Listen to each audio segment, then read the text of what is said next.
Our story begins with men in suits in the alley, beating someone. Our protagonist is badly injured but still has cigarettes in his mouth. Park Kang-tae told the men that it hurt so much, but one of the men just told him that he'll give him some time to smoke his last cigarette. So, he grabbed his lighter to light up his cigarette while thanking the man very much. The lighter released a fire and he started smoking his cigar. The man told the bald man to send off his brother easily in one shot, to which the bald man agreed. Then the bald man apologized to him, but he just spat out his cigar and told the bald man that he knows they are just doing what they are told to do. He knows that his life has been full of anger and despair and he is still attached to it. Boxing was everything to him, and he had everything like height, punching power, and star quality. In high school, he was even called a promising prospect in the boxing world. But he couldn't ignore the provocations that came his way because he couldn't control his young blood. He was told that he could never box again and was shut down. He thinks there must have been other ways, and he might have been able to make a comeback because he knows that, at the very least, there was a way to make a living as a boxer. But he also knows that it is useless to regret it now. Still, if he had the chance, even just once more, he wants to do boxing one more time. Suddenly, he heard someone telling him that he was ashamed to be a boxing apprentice like him, but then someone called him Callie to wake him up and asked if he was dead. Then someone shouted that they didn't care if he died and that they should go, making him wonder who it was. 3 boys were panicky, running away, leaving a young man bleeding on the ground. The young man's eyes were empty, but then they woke up when Park Kang-tae's soul entered the young man's body, and he sprang up to catch his breath. Then he looked at his shaking hand, wondering what it was, knowing that he definitely died from being stabbed and who was that body. A few days later, the man told the men that the losers of the match go to the mine. But if they won, they stay there in that August boxing apprentice school. The instructor named Nixar also told them that if they didn't want to go to the mine, they should train like they were going to die and listen carefully to the pairs he was assigning them to now. Then Nixar begins pairing Torres and Meros, Undat and Bizon, Kizo and Damien, Johnny and Caesar, and lastly, Slit and Callie. Then told them that the pairs called now would have a match in a week. The huge men laughingly replied to Nixar that it was clear, but the skinny men asked their captain if he was telling them to die. Park Kang-tae, who reincarnated as Callie, knows that Nixar called the inferiors against the superiors, and he can see Nixar's intention.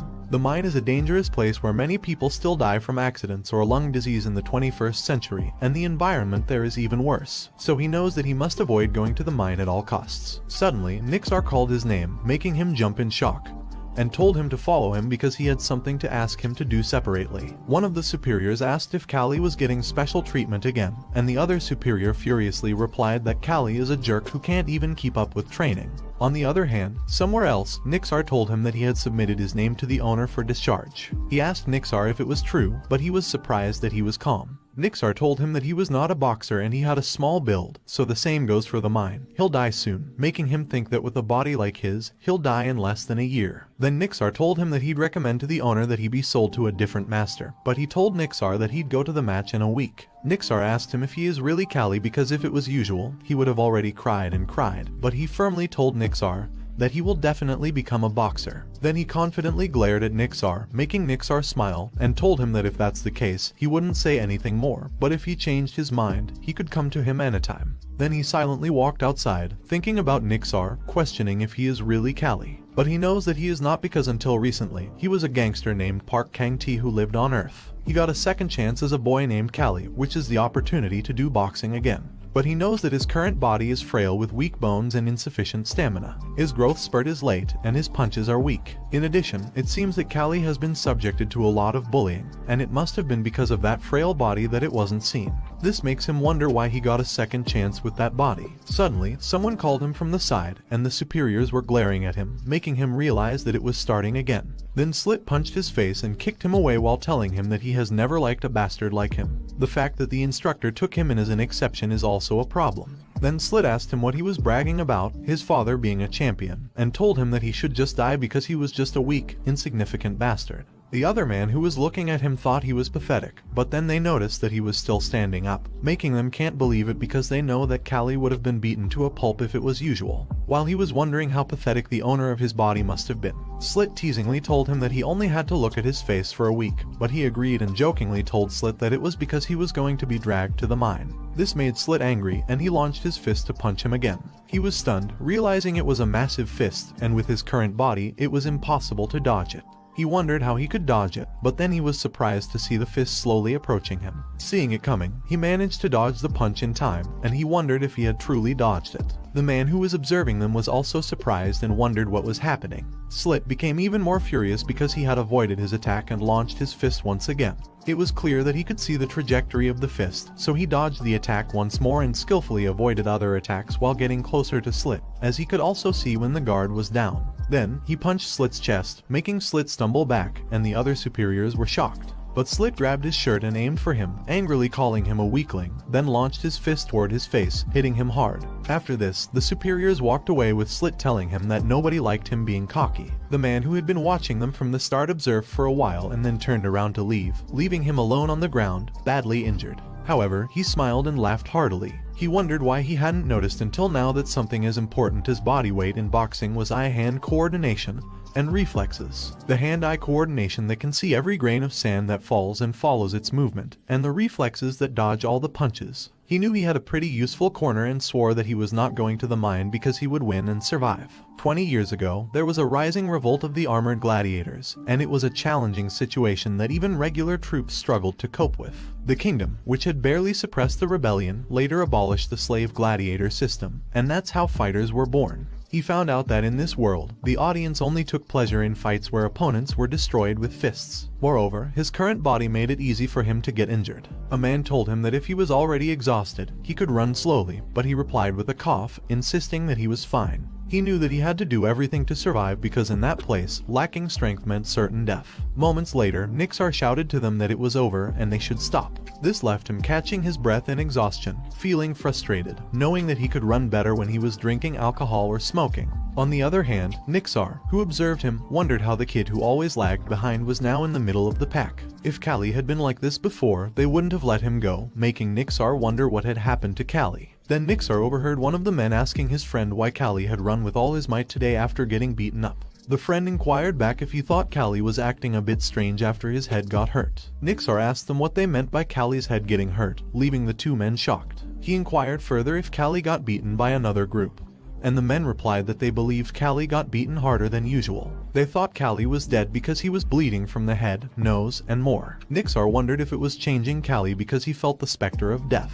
He knew they needed to wait and see a little longer, so he ordered the men to run 50 more laps, to which they immediately replied yes. In the afternoon, during individual training, Callie noticed that everyone was working hard to avoid going to the mine. He realized he had to work just as hard, but he understood that the training was ineffective. It was impossible for him to inflict significant damage with his current body. He knew he had to aim for a crucial area like the jaw because a well-placed jaw hit could shake the skull and make opponents fall. He needed to perfect his aim for the jaw. A man asked him what he was doing, and he replied that he was in the middle of training. The man questioned why he wasn't training like the others in their training camp. Callie suggested they train in a different style, similar to what they did in their training camp. The man called him cheeky and reminded him that they had been fighters even before he was born, so there was no value in ignoring the veterans. Callie knew that in that place, boxing was of the slugger type, much like a heavyweight fight in his world. He used to train with that style, but regular training wouldn't help his current body. The man told him to pick up the log and repeat it again and again. But then someone grabbed the man's shoulder and asked him to wait a minute. Then, Nixar asked Callie if he was learning it from his father, to which he nodded in agreement. Nixar told him that if that was the case, he could use that style in their training camp, and if it was the champion's style of training, there was something to learn from it. Then Nixar told him that he could keep that, and he agreed. Nixar thinks Kaviron is a champion, but he wasn't a boxer, and he wonders if Kaviron teaches Callie any other training methods. He also thinks that Callie must have changed after that day, and now Callie feels different. When the sun was about to set, he leaned against the tree tiredly, realizing that he couldn't handle it because he was weak. Then his stomach growled, making him feel hungry, and he craved something sweet. He noticed something above him and saw that he was leaning against an apple tree. He bit into one of the apples and exclaimed that he felt alive. But then someone asked him what he was doing there, and he was surprised to see a noble lady looking at him. He tried to say something, but he was too nervous. The lady told him that if he didn't have an explanation, he should pick an apple for her and come down because she wanted to eat one too. He immediately climbed down and gave her an apple. She took a bite and praised him, then asked him if he wasn't a slave in the training camp and if he didn't know that it was a noble family garden. She reminded him that if he got caught, he would be punished. Shatteringly, he replied that he really didn't know, knowing that if he got hurt, he couldn't compete. She smiled and introduced herself as Azalea Aegist, and her father was Baron Gadolf Aegist. "Who is his master?" She ordered him to say his name, and he replied that he was Callie. She told him that she'd pretend she didn't see what he was doing today because he gave her that apple, but if he got caught again, she'd swing the whip herself. Then she ordered him to quickly leave that place before the others saw him, to which he thanked her and immediately ran away, thinking that it was a close call. Azalea watched him running away and noticed that he was small and looked weak for a boxing slave. Then she looked at the apple that Callie gave her and ate it while thinking about his name. The next day, Callie was busy training alone with his hands while the superiors were training using the log on the side. Slit noticed that Callie had changed and was attracting everyone's attention with his unconventional training. He also remembered that last day, Callie even hit him, and he knew that if it continued, it would be the end. This made him furiously throw the log he was carrying and ask one of the superiors if the instructor was supposed to come. The man replied that the master called them, so they left. Slit smiled upon hearing this, thinking that there was no harm in testing the opponents in advance. He told everyone that he had to show them who's the boss. Then, Slit was about to grab Callie from behind, thinking he'd start with Callie's annoying face and plan to smash Callie to the ground. However, Callie ducked in time to avoid it. He turned around to face Slit and launched his fist towards Slit's jaw, but he stopped in time and surprisingly apologized to Slit. He explained that he was so focused that he didn't notice him next to him. Worriedly, he asked Slit if he hit his face, and Slit replied no, saying he was fine. He told Slit that it was a relief and that he shouldn't get hurt before the match. Slit shook in fear. He told Slit that he'd go back to what he was doing but knew that Slit was a troublemaker. He remembered that when they were in the organization, he saw his share of guys like Slit. He swore that those who tried to act tough by making others look weak, he would crush them all. On the other hand, the man was busy training with a log, knowing that it wasn't a coincidence. Then the man walked towards Slit and asked Slit if he was worried because he looked pale. Slit shouted and asked the man what he was talking about. He told the man that he was lucky to have a wimp like Callie as his opponent, so nothing could be better than that. The man told Slit that it was true that Callie had changed because usually, Callie would whine and annoy them, and they would beat him up. But lately, he saw determination in Callie's eyes, indicating that he wouldn't lie like before. So, Slit better not be careless and let his guard down. This made Slit surprised, and he couldn't believe that even Torres was paying attention to Callie. Torres smiled upon seeing Slit's reaction and slammed Slit back, telling him that Callie was still Callie, so he shouldn't worry and should just send that trash to the mine. Slit confidently replied, of course, and said it was what he had to do. Meanwhile, in Gadolf's mansion, a man told Nixar that it seemed like the preparations for the match were going well. Nixar replied that they had even started living in the training facility. Gadolf asked Nixar if Torres was the promising one he mentioned and how Torres was. Nixar replied that Torres had a good balance of strength and agility. He was aggressive and skilled, and he had a good eye, which allowed him to overcome his weaknesses. Torres could even aim for the champion title. Gadolf told Nixar that he was looking forward to it and that there was something he wanted him to do, making Nixar ask Gadolf what it was. Gadolf explained that, as they knew, their training center's reputation had been declining, and they had been struggling financially. They had to send half of the slaves to the mines due to a lack of funds, so he wanted to invite commoners as spectators and raise some money. He believed that commoners must have missed watching the boxers fight and would surely enjoy it. Then he asked Nixar if he could show them a match worth watching. Nixar replied that he could, all while thinking that Gadolf was his master, but he considered Gadolf incompetent. Nixar knew that the reason the training center's reputation had fallen in the first place was due to Gadolf August Baron's greed. Gadolf had been running the training center for 15 years, and for the first 5 years, he was able to maintain it with the boxers he inherited from his ancestors. However, for the next 10 years, he forced them to fight too much, and they died out. August's territory was barren and had little farmland, so he had been relying on the training center's income to support his family, but now it was not enough either. Nixar thought about how things might have been different if Gadolf hadn't sent young boxers to the Kingdom Boxing Tournament 2 years ago. Then he remembered a man who had promised him that he would definitely win. But that man had died, making him frustrated. He thought that if Gadolf hadn't done it, the training center might have had a chance to rise again. Azalea told her father that she wanted to watch the match too and asked if he could prepare one more seat for her. Gadolf asked her what it was for and questioned whether she had not said she hated it because it was barbaric. She replied that sometimes she thought barbaric things were okay too. Nixar warned Azalea that it might be too stimulating for her, but she insisted that stimulating meant fun. Gadolf chuckled and told his daughter that she really wanted to see it badly. She was not usually interested in fights like these, but she wanted to see for herself how Callie fought. The day of the match arrived, and Callie entered the place, fixing his hand bandage, thinking that finally the time had come. A moment later, someone raised a hand in the air, and the people cheered loudly. Torres thought it was easy, and the match ended. On the other hand, up top, Nixar and Gadolf were watching. Gadolf told Nixar that it was a great fight and instructed him to train Tor as well and make him a champion in just 1 year, to which Nixar agreed. Then the instructor shouted that the next and last fight would be between Slit and Callie. Azalea, who was watching the match, noticed that everyone was tall and muscular, but that kid named Callie was as skinny as a bone. She wondered if Callie thought he could become a fighter with that small body. Nixar told her that for a fighter, physique is an absolute factor because physical strength is directly related to power. However, there is still a way. Slit asked Callie why he didn't just surrender now, as if he fought Slit till the end, he wouldn't have good health anymore. But Callie told Slit that if his ability matched the way he talked,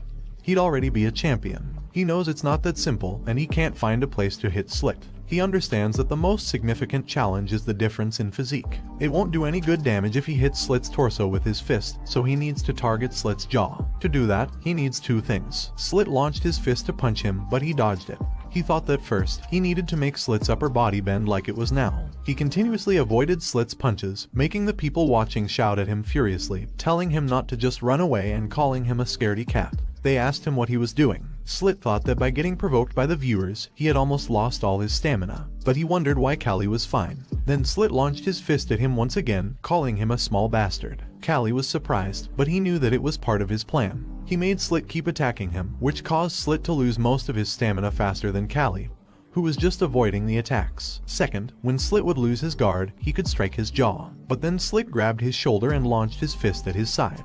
Callie was surprised because it was cheating. Slit's fist hit his side, and a few of his ribs broke. He shouted in pain and fell to the ground. The people cheered for Slit, while Callie wondered if everyone knew Slit was cheating because Slit had grabbed him with all his fingers, not his gloves. The instructor began to count down, and he thought that he never expected this to happen. He wondered what he should do. When the instructor counted down to 3, he pushed himself to stand up. Fortunately, he managed to get to his feet in time, although he wondered if his ribs were broken and how many were affected. However, he knew that wasn't the problem for now. The instructor asked him if he could still continue the fight, and he thought that he had already died once, so he would survive now. Slit told him that he'd regret standing up, but he just glared at Slit, knowing that his ribs were already broken, and he couldn't move freely. Then Slit launched his fist toward him again, making him think that it was the worst situation, and now that it had come to this, he would do whatever it took. He met Slit's fist using his head, causing Slit to shout in pain. Slit was surprised, and his hand was hurt too. He launched towards Slit, realizing that he needed to attack him. Slit, angrily, was about to attack him again, but he dodged it and saw that the chance was now his. He punched Slit's jaw with all his might, making Slit stagger back a little.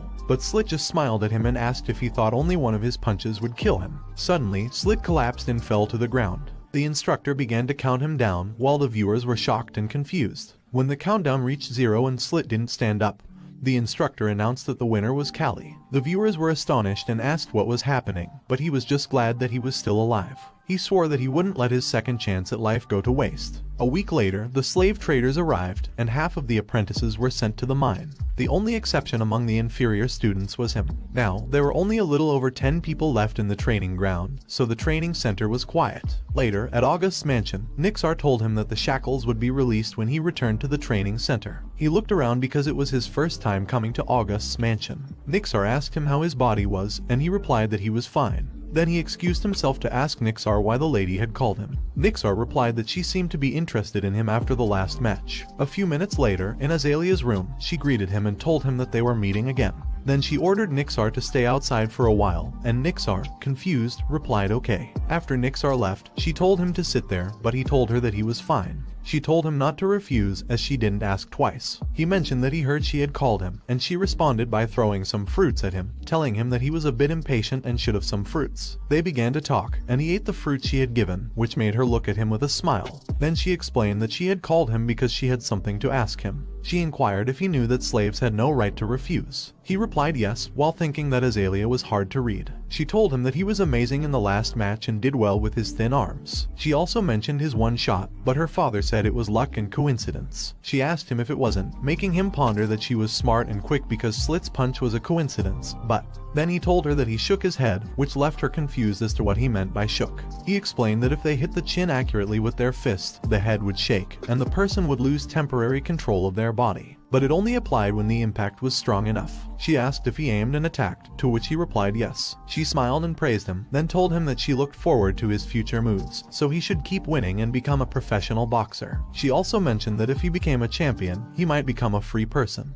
He looked at his hands and the shackles fall to the ground, and thinks about what it meant to be a free person. The afternoon training session arrived, and Torres was training seriously while thinking about freedom because it was his goal. He swore that he would definitely achieve freedom. When Torres was 14 years old, Nixar told him that he would become strong enough. Otherwise, Nixar wouldn't have brought him from being a farmhand. He also had a natural physique and fighting spirit, so he should work hard to become a champion and a free person. He threw the log on the ground while thinking that he used to dislike guys like Callie who did pathetic things every day without a goal. However, when Callie suddenly changed, beat Slit, and survived, he realized that they never know what will happen in the world. Then someone told him that lately Callie was acting up, and they should teach him a lesson. Because of cowardly Callie, Slit had to go to the mine. A man named Kijo, with the nickname Mantis, told Torres that they should go beat up Callie. Torres replied that he was done and didn't care anymore. This made Kijo ask if he really didn't care and say that it was boring. Torres thought that if Callie wanted to change himself, he wouldn't bother Callie because he was just annoyed by Callie's begging. On the other hand, Callie was busy in a corner of the training room alone. He noticed that his ribs were completely healed now. He had started exercising around the time he recovered and had gained some muscle too. Then someone called him and told him that he had come out of the training ground after a long time. He just thought to himself that he had been wondering when they'd show up. Kijo asked him if it was fun to win easily, and he sighingly replied that it would be troublesome if they got hurt. Kijo teasingly told him not to be too scared because he'd go easy on him. However, he corrected Kijo, saying it was troublesome if he got hurt. This made Kijo angry, and he launched his fist to attack him, but he jumped backward in time to avoid it. Kijo tried to punch him again, but he avoided it once more while launching a counter-attack, then hit Kijo's jaw. Kijo coughed out blood and slowly fell. He was thinking that Kijo must have thought he won by pure luck. Then he told them in his mind that they were overconfident. With tall height and overwhelming reach, it felt like facing someone with a spear. His long jabs and punches made it nearly impossible to approach. He knew that having a long reach was a significant advantage, but Kijo had a large movement and a bent swing that didn't allow him to take full advantage of the reach. It meant that Kijo was essentially a big punching bag. He understood that he shouldn't give Kijo any breaks and needed to maintain the pressure, so he continued to punch Kijo. However, two more men suddenly appeared behind him, ready to attack. This surprised him, but he managed to avoid their attacks, wondering if the three of them were coming at him. Kijo told him not to get cocky with the punch he had landed by chance. Frustrated, he asked Kijo if he was resorting to numbers because he was at a disadvantage. This enraged Kijo, who tried to punch him, but he skillfully avoided it. Unfortunately, another man kneed him from behind, making him realize that they were willing to gang up on him to maintain their self-esteem. He fell to the ground and looked up at them, recalling that he hadn't been much different from them before. Torres stood up and said that he couldn't stand it anymore. He asked Kijo why he was making a fool of himself in a one-on-one fight and told him that if he wanted to gang up on someone, he should have done it from the start. Kijo asked Torres why he was on Callie's side, and Torres replied that he didn't take anyone's side. He was simply annoyed by the guy who had been beaten by Callie and was now acting up. Kijo shouted that he hadn't been beaten and had just let his guard down for a moment. Torres challenged Kijo to have a one-on-one fight again, with him as the referee. Kijo confidently accepted, and then he gave Kijo a menacing glare with his sharp eyes, which made Kijo jump in horror, wondering if that kid was Callie. Kijo attacked him, but he easily avoided it and pointed out that it was a slow punch, finding it strange that Kijo couldn't dodge it. He continued to punch Kijo's side, and Kijo raised his fist to attack him again, telling him to shut up. Once more, he easily avoided Kijo's punches and told Kijo that he was wasting movements as well. Then he launched his fist toward Kijo's face, saying that Kijo was only showing his weakness. He punched Kijo's jaw, making Kijo dizzy, and he collapsed to the ground face first. Torres noticed that Callie looked like an experienced boxer. He knew that Callie's father was a champion, so Callie must have some talent. Callie called Torres, but Torres told him that they had nothing to do with each other. Still, Callie asked Torres if he didn't hate him and why he helped him. Torres just turned around, asking him if he had to explain that to someone like him, and told him to just get lost now. After that incident, there were no more guys who picked on him blatantly, and they implicitly acknowledged that Callie was one of the boxing apprentices. Meanwhile, in the August Mansion guest reception room, Gadolf shouted at someone not to worry and just proceed with the match as usual. Then someone came out of the room with a smile, leaving Nixar surprised. Nixar walked inside, calling Gadolf, and reminded Gadolf that he had told him to refuse that match because they only had apprentice boxers on their side. but Gadolf angrily asked him if he could stand it and told him that Dorman hadn't brought any proper boxers, so they might win if they did well. Nixar told Gadolf that there were two ways to handle it: either prepare the best members and fight, or send out a sacrificial lamb for the next round. But Gadolf angrily ordered him to pick the best three and come because he wanted to see Baron Dorman lose his temper. Nixar wondered how much more Gadolf had to ruin the training center before he came to his senses. He realized that if aces like Torres became disabled, the training center would be in jeopardy. He also noted that they had 3 days left to train the aces and prepare for the upcoming match. Later, Nixar called Torres, Kijo, and Kali to inform them that he had decided to train them and put them in a match against Dorman's training camp in 3 days. He chose them because they were the ones whom he and the other instructors believed were the best. Torres asked Nixar if he thought the team he was assembling would win, and Nixar remained silent for a moment, thinking about Gadolf. Finally, he told them that they had a ridiculously small chance of winning. Worried, Kijo asked Nixar if they would die if they lost, and Nixar replied that Gadolf wouldn't let them die because they were his property, but the opponents could certainly break their bones. He asked Nixar if he had called them because he believed they could win, but Nixar just told Torres that he would practice sparring with the other instructors repeatedly to gain more experience in the next 3 days. Torres nodded in agreement. Then Nixar told Kijo that he should find a way to handle his fear and train his mentality. Then lastly, Nixar tells Kali if he needs anything he can tell him, and chosen him because of his recent improvement, so he didn't have a specific training plan for him. Upon hearing this, Kali told Nixar that he needed one person to help with his training. A moment later, Torres was being punched by someone, and the instructor advised him not to hold back because their opponents were experienced fighters. He emphasized that no matter how strong the opponents were, when Torres hit them, they would fall. The instructor also told Torres to act like a winner, even if his legs were shaking and he felt like collapsing.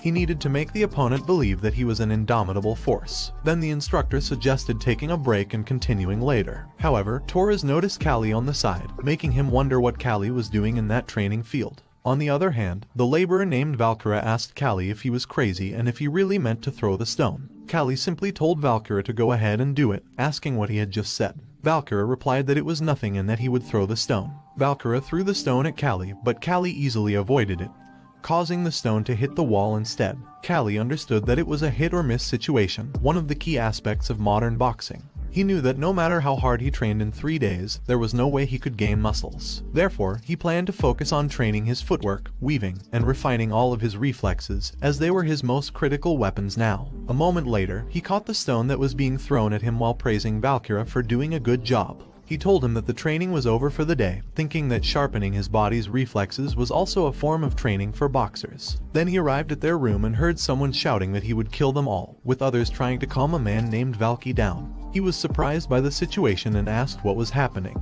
Valky angrily told Dorman that he wouldn't forgive him. Kali asked Kijo what the hell was happening, but Kijo replied that he didn't know either. Kali urged Kijo to tell the truth because it was a serious situation. Kijo explained that fighters from Dorman's training camp had come by and mercilessly beaten them because they were angry about the match. However, there were no severe injuries, only bruises, so it was challenging for the instructors to handle. Kijo thinks they will be completely defeated. Valky shouted that Dorman and his fighters were sons of bitches and that he would kill them. Then Nixar appeared, shouting at Valky and furiously asking him if he was stupid. Nixar slapped Valky and told him that if they lost, it was over. He reminded Valky that he had already lost a fight. Nixar then encouraged them to become stronger than their opponents from now on. Kali realized that after training and living with them, he had formed a bond with his fellow trainees. He knew that from this point on, the fight wouldn't only be an event for the citizens, but also a battle for Gadolf's pride, and it was the clash between 2 training camps. 3 days later, at Augusta State Arena, a spectator commented to his friend about the buzzing crowd in the stands, noting that it seemed like half of the estate's residents had gathered there. Meanwhile, Nixar instructed Kijo, Torres, and Kali about the herbal tea in their hands, explaining it would relax them and provide strength. He advised them that if they believed they were going to lose, they should raise 2 fingers high, as it was better to have their pride hurt than to become crippled.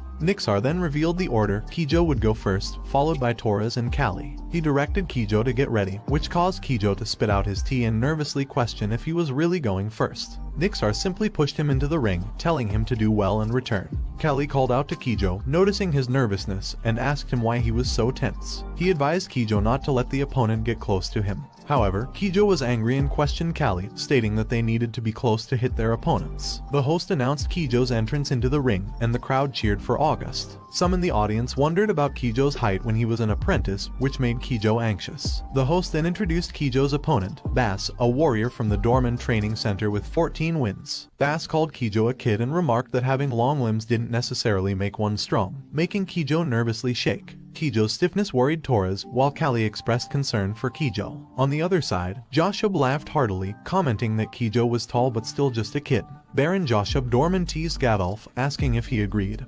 But Gadolf, while angered, believed that the match had yet to begin. The host announced the start of the match, and Bass immediately lunged at Kijo to attack. Bass threw a punch at Kijo, but Kijo managed to dodge it. He avoided another attack from Bass, who was smiling and eager to engage. However, the audience expressed their frustration, questioning if Kijo was a real man and whether they had come to see such a performance. Kijo, frustrated, cursed them in his thoughts, knowing that anyone could talk. Suddenly, Bass appeared right in front of Kijo, launching an attack and questioning how long Kijo intended to run away. Kijo instinctively covered his face with his hands, but Bass managed to land a punch on his chest, causing Kijo to shout in pain. Bass considered Kijo pathetic for falling for such a trick.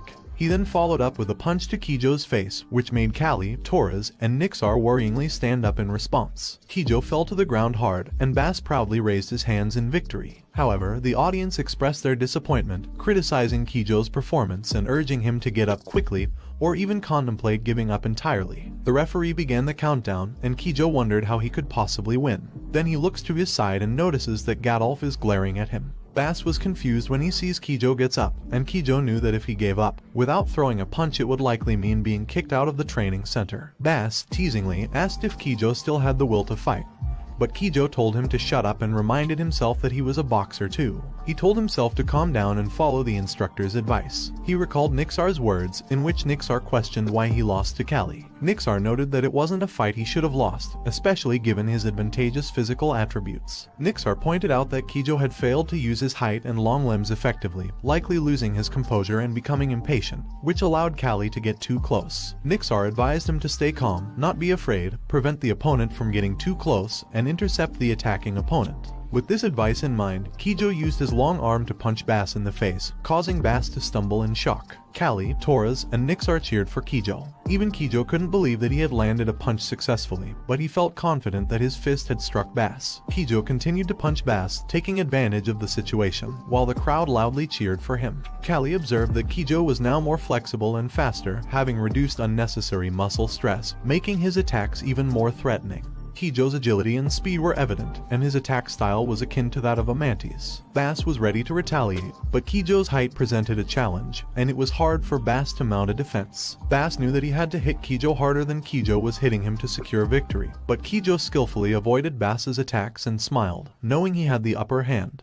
Kijo launched his fist into the open space on Bass's face, delivering a powerful blow that sent Bass falling to the ground and collapsing. The crowd erupted in cheers, leaving Kijo both surprised and overwhelmed. He immediately looked for Nixar in the audience, and upon seeing Nixar nodding and smiling, Kijo raised his hand with tears in his eyes and jubilantly shouted that he had won, prompting more cheers from the spectators. Gadolf teased Joshua about their apprentice's victory and asked if Joshua had seen it. Joshua responded with frustration, reminding Gadolf that they still had 2 fighters to compete. Gadolf instructed Valkyra to convey a message to Nixar, emphasizing the consequences of losing and mentioning sending the losers to the mine. Valkyra delivered Gadolf's message, leaving Nixar frustrated. Nixar then informed Callie and Torres about Gadolf's threat, assuring them that he would persuade Gadolf later and suggesting that if they felt in danger, they should surrender immediately. However, Torres confidently declared that there was no need for Nixar to persuade Gadolf, as he would win. Callie noticed Torres' determination, but he also realized that Malga, Torres' opponent, was on a different level than Bass. Soon, Torres and Malga faced each other in the ring.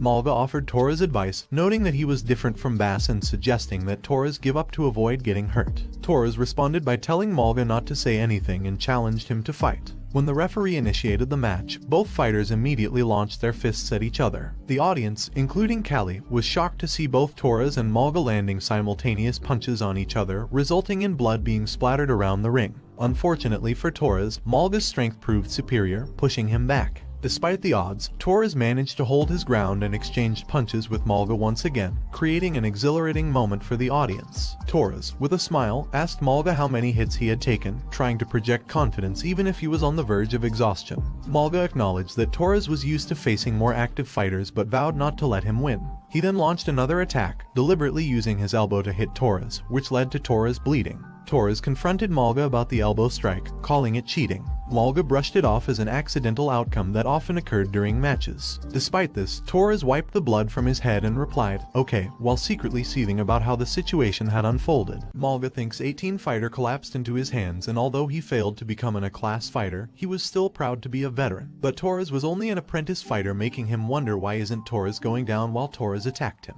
The audience happily cheered and shouted that Torres was no different from a wild boar. Callie knows that Torres is barbaric but is incredibly strong and noticed that the level between Torres and Malga are different. Torres launched his fist toward falling Malga and hit him in the face hard, making Malga blood spread out everywhere and his few teeth were pulled out. Then Malga collapsed on the ground and he defeated Malga. Nixar praised Torres for his good work and told him that it was a great game. Also, it met the audience's expectations, but Torres just catches his breath in exhaustion and pain. He told Torres that he did a good job, but then Torres called him and told him that their victory was now based on his performance. He replied of course and confidently told Torres that he'd end it and come back. Then the host told everyone that the last fighter from Dorman training camp and the fighter with 11 victories named Burrito entered the stage, and the fighter from Aegis named Callie entered the stage. The audience disappointedly encouraged him that he wouldn't win and their house was bigger than him. But Valkyra cheeringly told him that they should win it, and Valkyra was surprised by his words too, so he covered his mouth without realizing that Azalea heard him.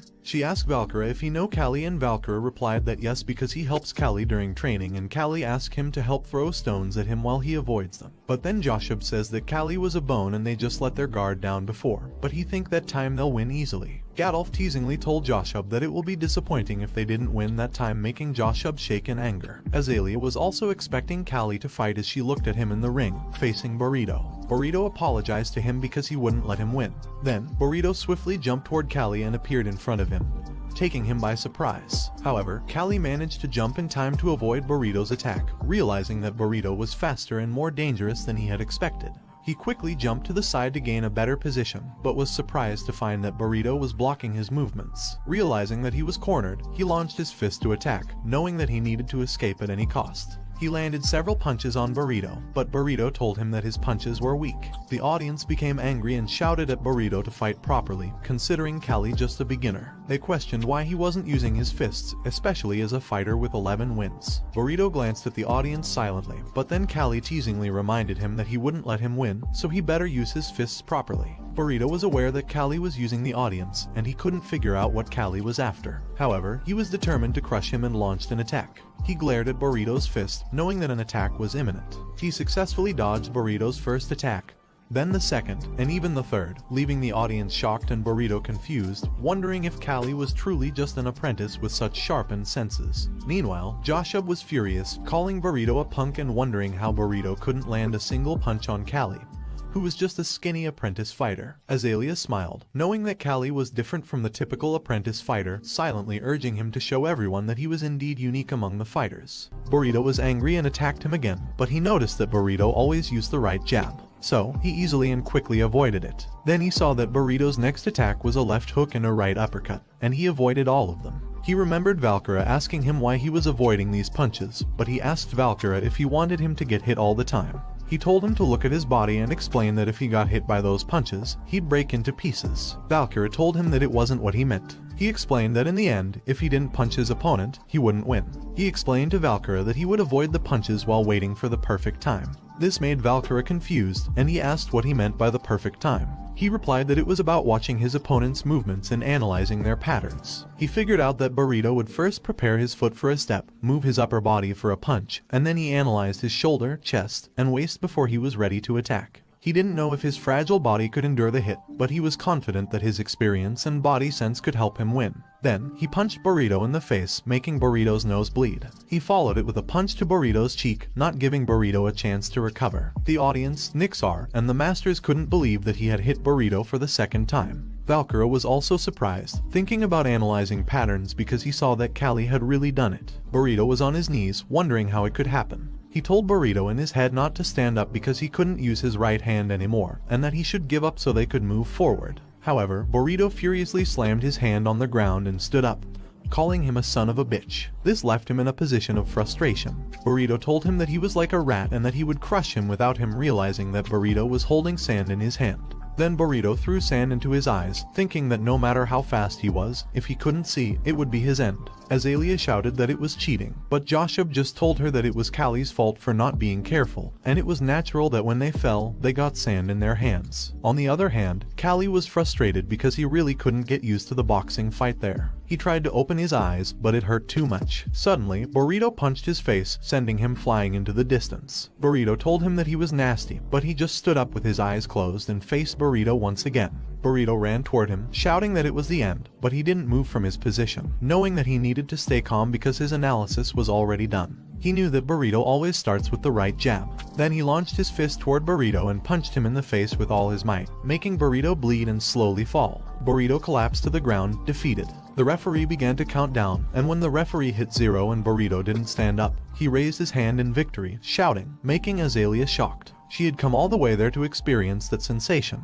Nixar patted his head and proudly told him that he couldn't believe they had won. Therein Joshua Doryman, whose pride had fallen, left the territory quickly, and Gadolf, who felt joy, gave them 3 whole pigs as rewards. 2 months later, the harvest season had come. Kijo put down a box of vegetables on the ground and angrily asked if they were farmers or fighters. He told Kijo that he was complaining too much and should think of it as strength training.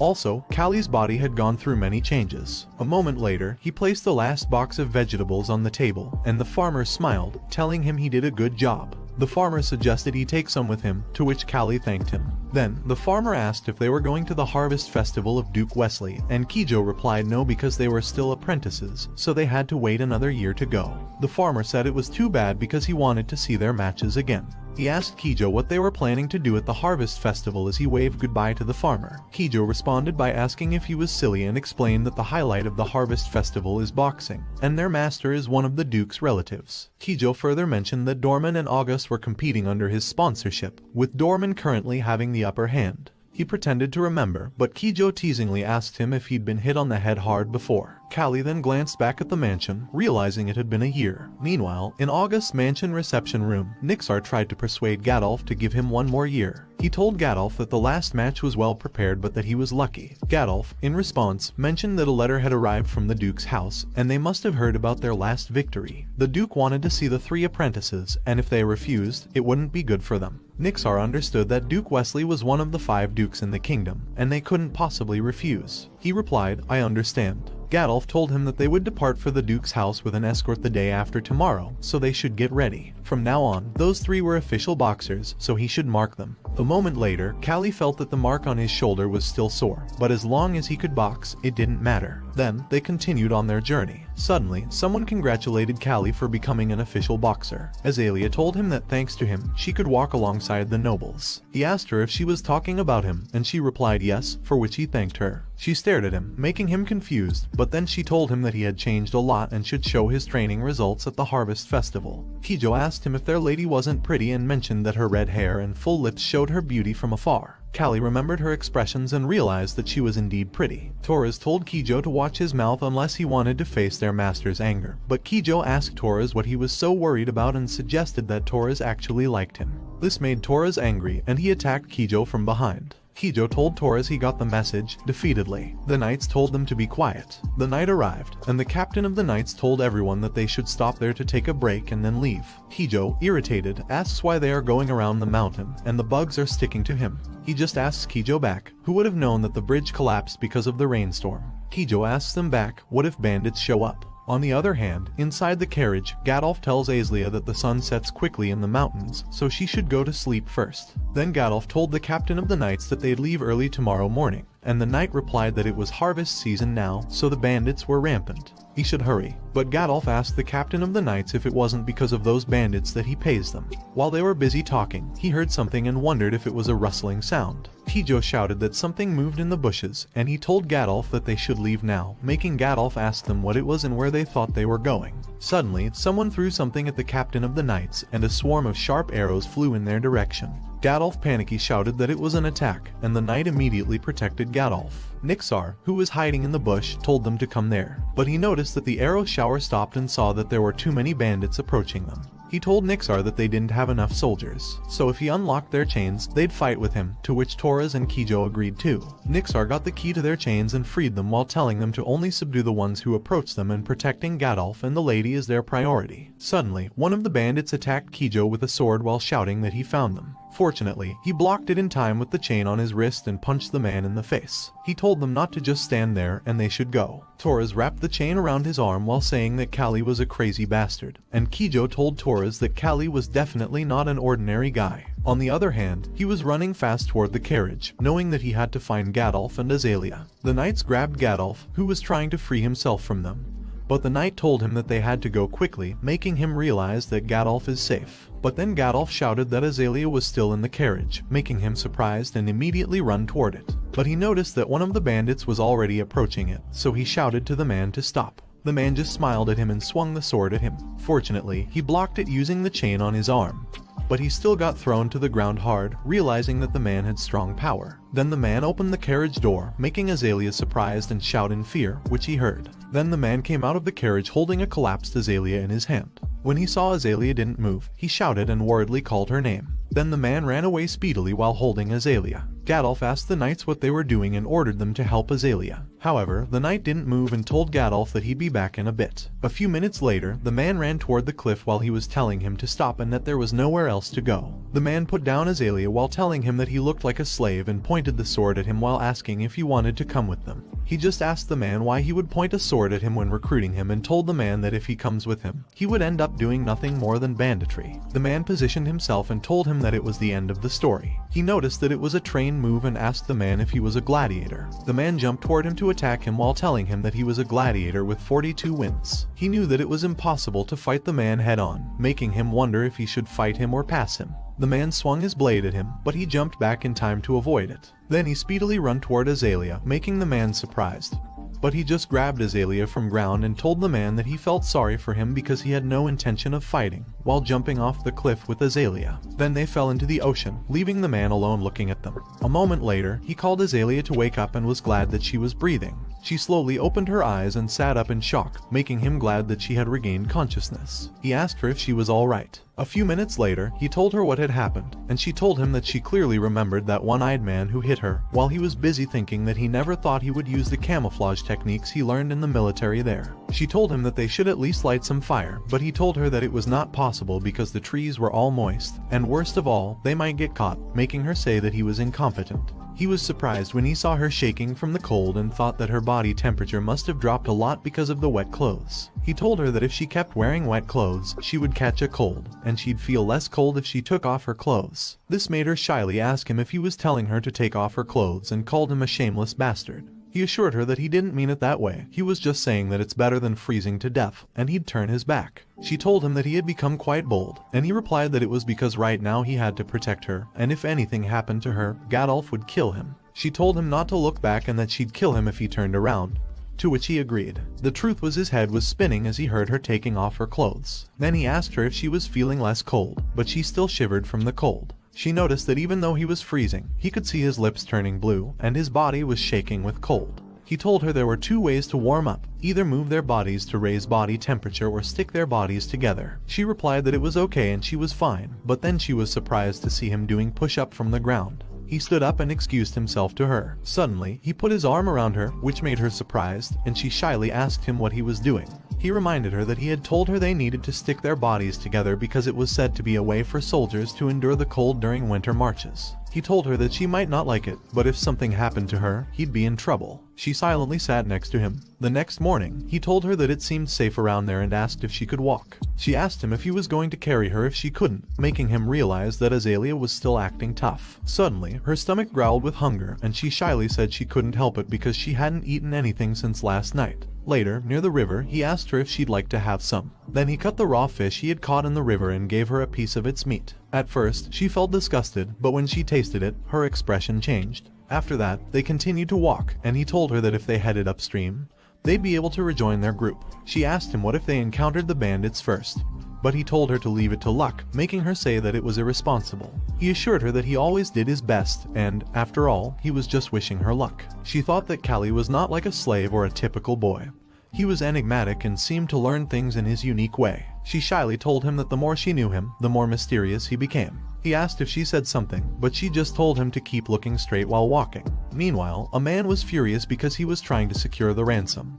But that little bastard appeared. He swore that he'd kill him if he saw him again. Suddenly, the man heard footsteps from behind, and he immediately stood up upon hearing someone saying that they would meet the soldiers soon. Then the man opened the grass in front of him and saw Azalea, telling Callie that it was the third time she had heard that sound. The man thought it was a heaven-sent opportunity. Callie and Azalea were surprised when they heard someone saying that they said even tigers would come if they told them to. The man told Callie that it was really nice to meet him. He faced the man to protect Azalea, and the man asked him if he was planning to fight him without even a weapon, calling him a laughable bastard. The man was surprised to hear the man tell him that he'd kill him and take that special prize. Then the man asked Azalea why she didn't have a chat with him before he sold her, making her shake in fear. He told the man that he was dreaming too high and asked him who said he was going to let him take her. He thought that the chains had floated away when he fell into the river, so depending on them was impossible for him. The man teasingly called him a little boy and told him that they should cut him down first. Then the man swung his sword toward him, and fortunately, he avoided it,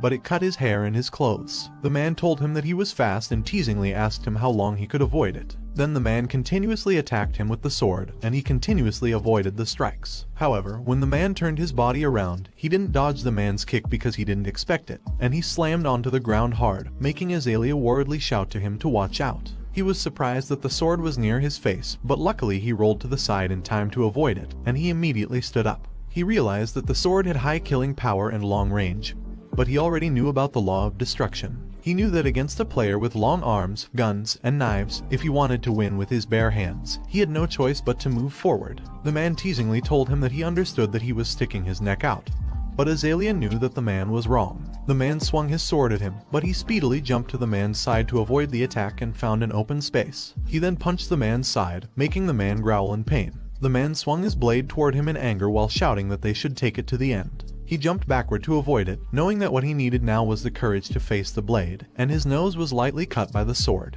He also knows that he needs determination to move forward. The man once again slashes in his direction, but he jumps to the side, and the man notices that he is aiming for his blind spot.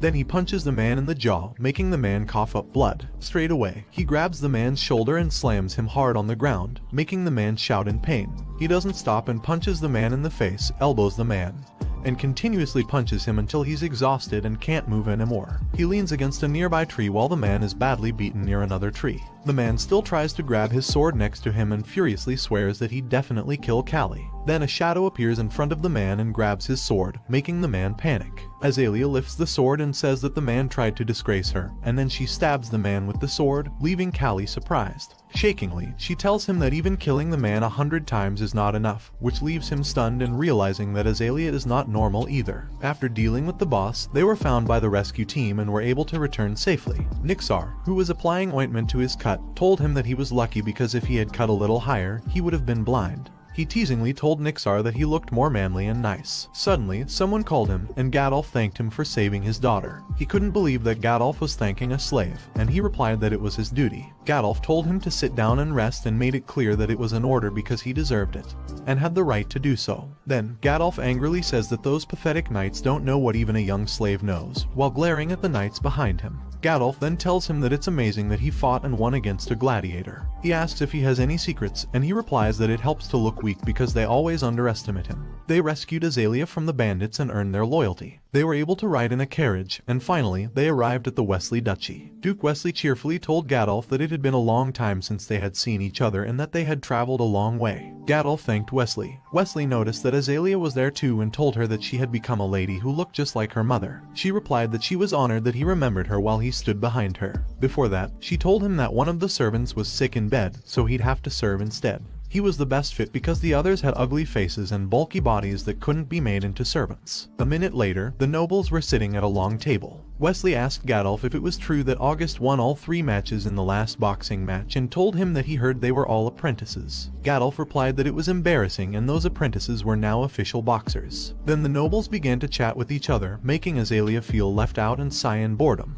Then she whispered something to her father and ordered Callie to follow her, making him surprised but replying with a yes. Later, they were out on the street, and she said that she thought she was going to suffocate and die. She told him that she didn't want to come in the first place, so they should let them talk among themselves. He told her that she looked unhappy. She told him that her father is obsessed with finding her a husband and asked him if it isn't horrible to be tied down at a young age. He told her that what he thinks doesn't matter, making her sigh. Then she saw 2 candies and gave one to him, asking if he had never tasted it before, making him realize that he hadn't eaten anything sweet except fruits since he came to that world. He put the lollipop in his mouth and told her that it was delicious. She beautifully reminds him that she told him, and he shyly replies with a yes. He thinks that she was born with beauty, otherwise she wouldn't get so much attention. But then he notices an old woman and wonders why she is staring at him. The old woman asks Azalea if she can read her fortune, and he tells her that they should go, but she replies no because it sounds fun, and she has never had her fortune read before, so they should go see it. Then they follow the old woman, who is laughing and telling her that she'd give her a cheap price. Azalea looks around and excitedly says that it's the gypsy tent she had only heard of, while he is busy wondering what the old woman is up to.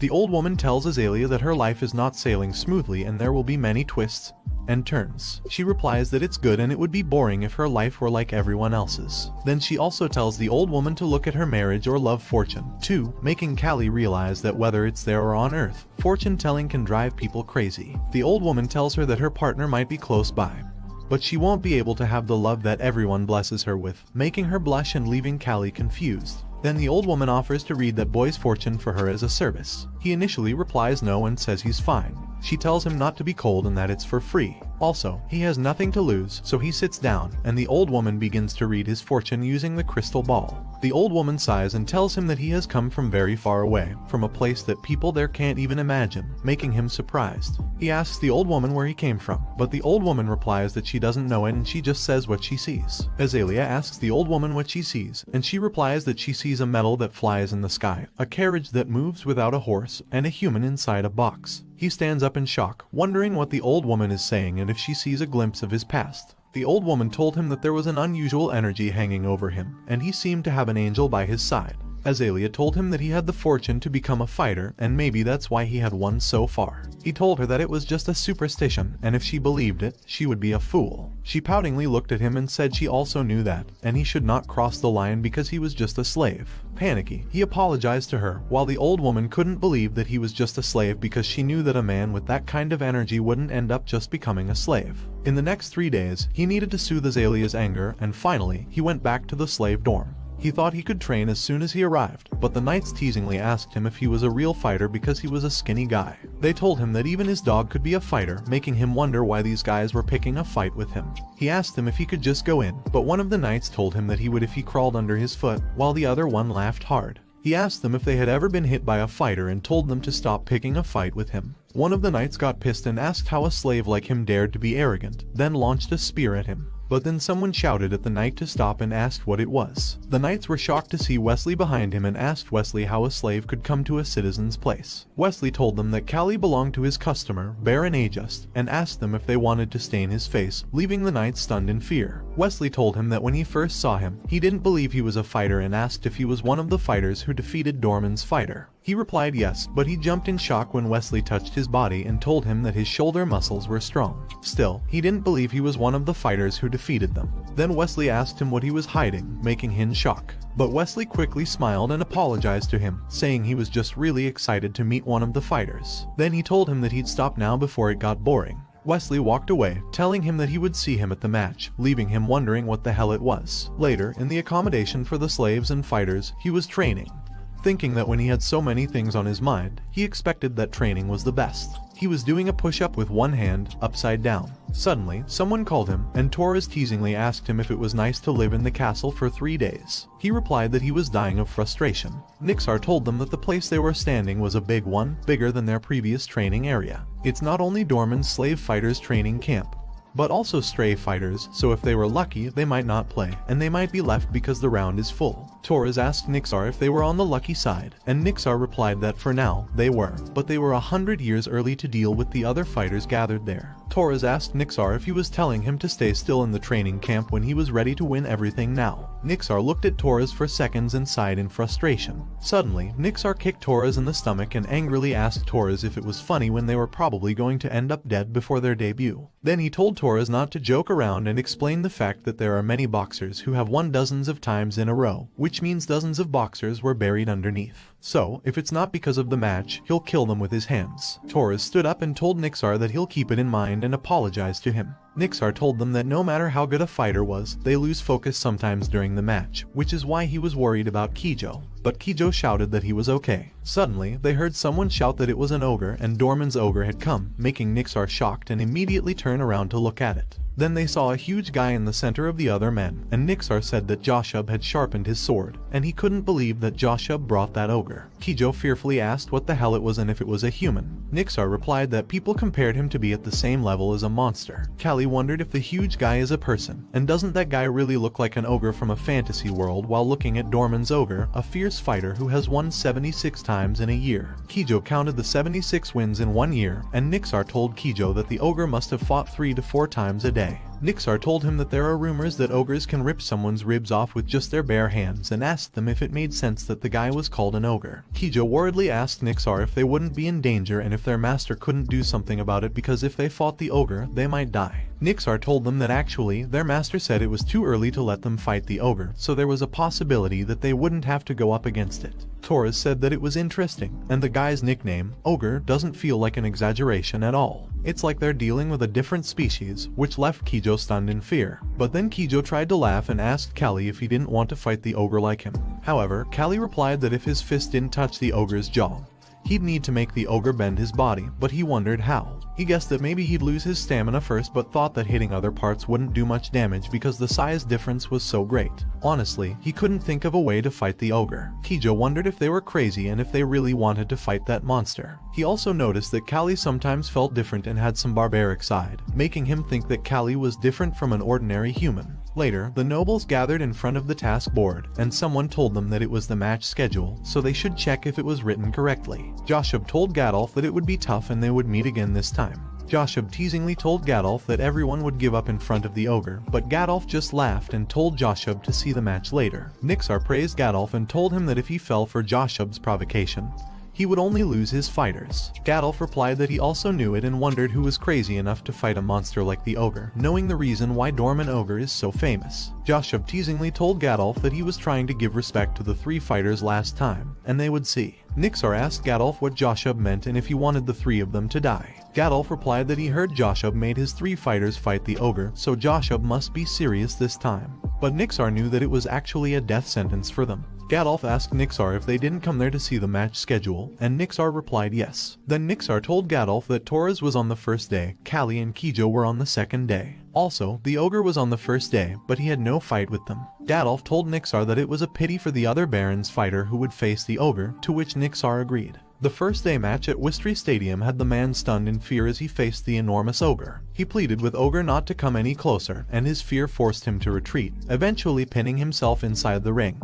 In front of him stood Ogre, glaring menacingly. Ogre launched a punch to attack the man, and, by sheer luck, the man ducked to evade it. But as he cautiously looked back, he saw that the ring pillar had been obliterated. Joshub scolded Ogre, calling him a troublemaker, and he had asked Ogre not to destroy the pillar. Joshub smiled and apologized to Wesley while secretly praising Ogre in his mind, urging him to show everyone what he was made of. Meanwhile, Callie told Kijo that he could understand why the man had earned the nickname Ogre. To him, Ogre doesn't feel like a human at all. The man sat trembling in fear on the ring, while the crowd cheered for Ogre to kill his opponent, making the man sweat uncontrollably. The terrified man attempted to surrender and let Ogre win, but Ogre ignored his plea. Instead, Ogre launched his fist towards the man, causing the man to scream in fear. Upon impact, blood splattered everywhere, further inciting the cheers of the spectators. Callie had witnessed many deaths in fights prior to coming to this place, but he had never seen anything as gruesome as this. Ogre's bare hands turned the fight into a brutal spectacle, like a battle between a human and a beast. Fortunately, Ogre didn't possess any refined fighting skills. At this point, Kijo called his name and inquired if he was still trying to figure out how to fight Ogre. Callie replied negatively, realizing that they might not even get the chance to fight Ogre. Kijo urged them to stop entertaining such thoughts, emphasizing that fighting someone like Ogre would result in certain defeat. Torres agreed and pointed out that Ogre was not merely looking to win the fight but to kill his opponents. Aegis wild boars, Torres never gives up. He knocks down his opponent after giving his best on the last match that day. He knows that the next day he will fight there. But then someone asks him if he likes boys, and he replied that he certainly does not. Then, Azalea asks if she was calling just to ask that simple question. She replied that usually, boys can't talk when they see her face, so she asked him because he seemed too calm. She asked if he wasn't nervous. Then she told him that she heard many fighters died on the first day of the match, and maybe she wouldn't see him again starting tomorrow. He told her he was not a noble like her, so he had nothing to lose. She told him he was pretty good at talking, maybe because he was a fighter. She asked him if that's why he was good at talking. She tossed an apple toward him, saying that if he wins tomorrow, she'll dedicate herself to him as his victory. He confidently told her not to worry because he'll win. The next day, people hit the drum, indicating the event was starting. The audience on the stage screamed in excitement. He was glad that it was finally starting, while Nixar noticed that his body had changed so much. His back and shoulder muscles were getting bigger than before. Then the host began to introduce the veteran fighter with 21 wins in Vataman training camp, the Iron Wall, Caesar. The host told everyone that Caesar's opponent looked like a dwarf, but the rookie had already won one fight against an experienced fighter, Callie, the next fighter from Aegis training camp. The audience angrily asked if they thought they came all the way there to see a terrible fight, and if Callie was eating properly because he looked like someone from a poor family. On the other hand, Azalea wished for Callie to win the fight, but suddenly, someone behind her told her that the result was too obvious. A nobleman told her that fighter Caesar was gaining recognition these days, and maybe Caesar would become the champion in the future. She knew she had nothing to do there, which is why she hated coming there. But she smilingly told the man that she thought the boy from their side would win. Still, the man confidently told her that physics is absolute in boxing. He didn't know if he ever told her, but in the past, he also had to fight someone. She smiled in response but wondered why that pathetic man was bragging. She told the man they should make a bet, and her bet was on Callie. She told the man that if Callie loses, she'll spend time with him tomorrow. This made the man light up in surprise and agree. Then the man asked her what she wanted to do if he lost. She replied that she saw a nice ruby necklace at the craft shop she went to yesterday. The man replied okay and told her that it was an interesting bet. This made him wonder why it was so easy and if she thought he was interested in her, and she knew that she was making a bet that he certainly would lose. Caesar told Callie that he'd win easily this time and blamed his master for putting him in that match. But Callie just sighed in frustration about Caesar and the other man he fought before. Then, he asked Caesar if they fight with their mouths and confidently told him to bring it on. Caesar furiously ran toward him and tried to punch him, but he avoided it as he expected. He knew that Caesar had iron-like muscles and thick skin, so he wouldn't go down easily if he hit his jaw. Caesar punched him with his other hand, but he ducked in time and jumped backward to create a space between them. Caesar told him that he must be good at dodging, and then Caesar inhaled, thinking that he'd make sure Callie couldn't dodge anymore. He was surprised when Caesar speedily and continuously attacked him using his two fists. The man told Azalea that it ended like that, and their bet was done. But then the other noble guy shouted in surprise, and the audience was shocked too to see Callie speedily avoiding Caesar's fast attack. The man was shocked and wondered what the hell was happening. Caesar thought it was impossible, and the nobleman was surprised to hear people asking if Callie was the fighter who knocked down Dorman's fighter, and said that they heard Callie won with his eyes closed. The man asked if it was true, but Azalea just looked at Callie, smiling and humming. On the other hand, Callie was busy fighting while wondering if he could knock Caesar down in one shot, if he had to stack up the damage and break Caesar's muscles, and if his stamina would last until then. Then he noticed Caesar's back and liver. Caesar tiredly called him a brat, but he kept silent, knowing he couldn't miss that chance. Then he jumped toward Caesar and punched him in the liver. He was surprised to feel it, and he knew it went in. Nixar stood up in shock to witness it because he knew that the punch Callie threw in the middle of an explosive dash was a perfect weight shift. Nixar thought it seemed like Callie had reaped the fruits of his constant muscle training because Callie did something he couldn't even dream of with his original weak body. But it was not an attack based on the opponent's movement and weight utilization. It was a punch delivered with Callie's pure strength. Caesar's body shook in pain, but before Caesar could attack again, Callie punched him in the jaw, making Nixar smile and telling Callie in his mind that he has grown. The audience started to cheer for Callie, telling him to keep pushing and that he was not bad for a little one. Then the nobleman next to Azalea stood in disbelief. Callie felt hurt in his hand and noticed that the thick muscle armor on Caesar's body was breaking apart. Caesar shook in anger and shouted, launching his fist at him. But he speedily dodged it and went behind Caesar, then punched his back, making Caesar clench his teeth in pain. Caesar thought it was not a normal punch because it was a spear that pierced through everything, a sharp spear. Then Callie speedily went in front of Caesar and punched him in the face, making Azalea and Nixar proud. He was thinking that there, he had recreated his life. Then he gave his last punch on Caesar's face, making Caesar bleed and collapse, then fall to the ground. He caught his breath, then raised his hand as a victory, making the audience cheer for him. The nobleman shouted that it was impossible, but Azalea just told the man that she won after all, and she is looking forward to the necklace, making the man walk away in shyness, thinking that if only Caesar fought more decently, it would have been less humiliating for him. Suddenly, Gadolf appeared behind her and shouted that Callie was his boxer. He raised Callie with care, but then Gadolf noticed Callie facing them and punched his chest with his fist as a sign of respect, then raised his hand in front of them. Gadolf thought Callie was dedicating it to him, and Callie knows how to be grateful. But the truth is, Azalea knows it was for her, and Callie was telling her that he did it. The audience loudly cheered for him while he thought that he had become stronger. A moment later, Nixar told him that it was a good match and the public, as well as the nobles, must have been impressed by his game.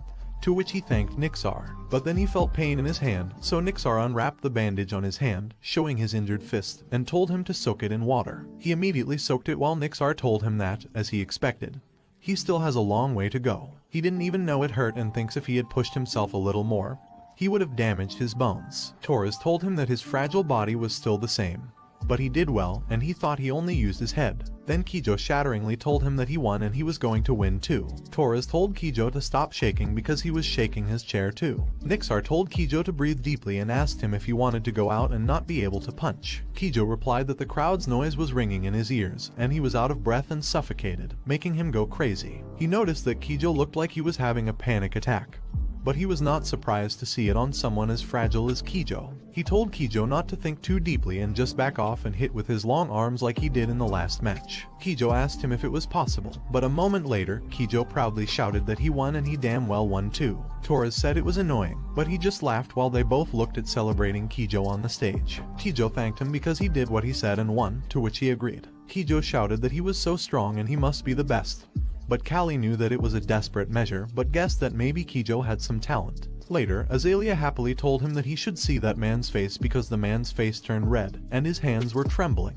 He asked her what she would have done if he had lost, but she just asked him back if he didn't boast that he would win and told him that thanks to it, he can even perform his role as her bodyguard. He told her that it was true, but she has a really big heart, and she told him that she'll take it as a compliment. Then she came out all dressed and told him that they should go, but then Gadolf ran toward her and told her that a guest had come looking for her. She asked her father who it was that he was making such a fuss, and Gadolf replied that he is the second son of Count Joseph, making her realize something and wonder if it could be that man. A few minutes later, the man told Azalea that she was one of the potential fiancés chosen by Aegis Manor for him. He found the beautiful red-haired girl, and the clue was quickly found. Then the man introduced himself to her formally as Wylan Joseph, the second son of Count Joseph. She knows that Wylan knows that she was a girl from a powerless baron family, and Wylan is getting cocky. The Joseph family is a prestigious family with considerable influence in central politics, and she knows that her father must be happy to find a grooming candidate. But she was upset, thinking that her father is acting like a greedy person. Then Wylan gives the ruby necklace he promised to her and tells her that, as she said, the craftsmanship is good, and it suits her red hair well. She takes it feeling embarrassed, but she still thanks Wylan and tells him that he is an honorable person who keeps his promise. Then she told him that she'll be going now, but Wylan told her that although he lost the bet, he wanted to ask her if she would give him the honor of walking with him if she didn't mind. She wanted to run away before Wylan said it, but her father noticed her being silent. So Gadolf grabbed her hand and told her that she looked like she was too embarrassed to speak. Then he told Wylan that they'll prepare right away, to which Wylan agreed and told him to take their time. Inside the mansion, Gadolf shouted and asked Azalea what she was talking about, but she just told her father that she has no intention of spending time with that person. Gadolf told her to wait for a minute and asked her if she wouldn't spend some time with Wylan just once for her father's sake. Gadolf also told her that she might find some good aspects of Wylan, and he wanted her to live in a better place than August's territory. She looked at her father and told him that just once, but she wouldn't see Wylan again if he came back. Then Gadolf talks to Azalea's maids, making Callie, who witnessed everything, think Gadolf is a pathetic gentleman. He knows that Gadolf runs a training center without knowing much about boxing and only cares about immediate benefits. Also, Gadolf had sold off the apprentices who were the assets of his estate but somehow didn't go bankrupt. Suddenly, someone told him that, sure enough, that boy boxer was from there, and Wylan told him that no wonder Azalea was so confident when she bet, making him surprised. But then Wylan told him that he felt dirty looking at him and asked if they too conspired to rip him off. Then, he called him a slave bastard with a filthy face and slightly slapped his face, telling him that he better know that he was lucky that time and he'll fall to the ground of the arena soon. Then Wylan walks past him and asks Azalea if they should go, making him peek back in anger. A moment later, Azalea and Wylan were by the lake, chatting.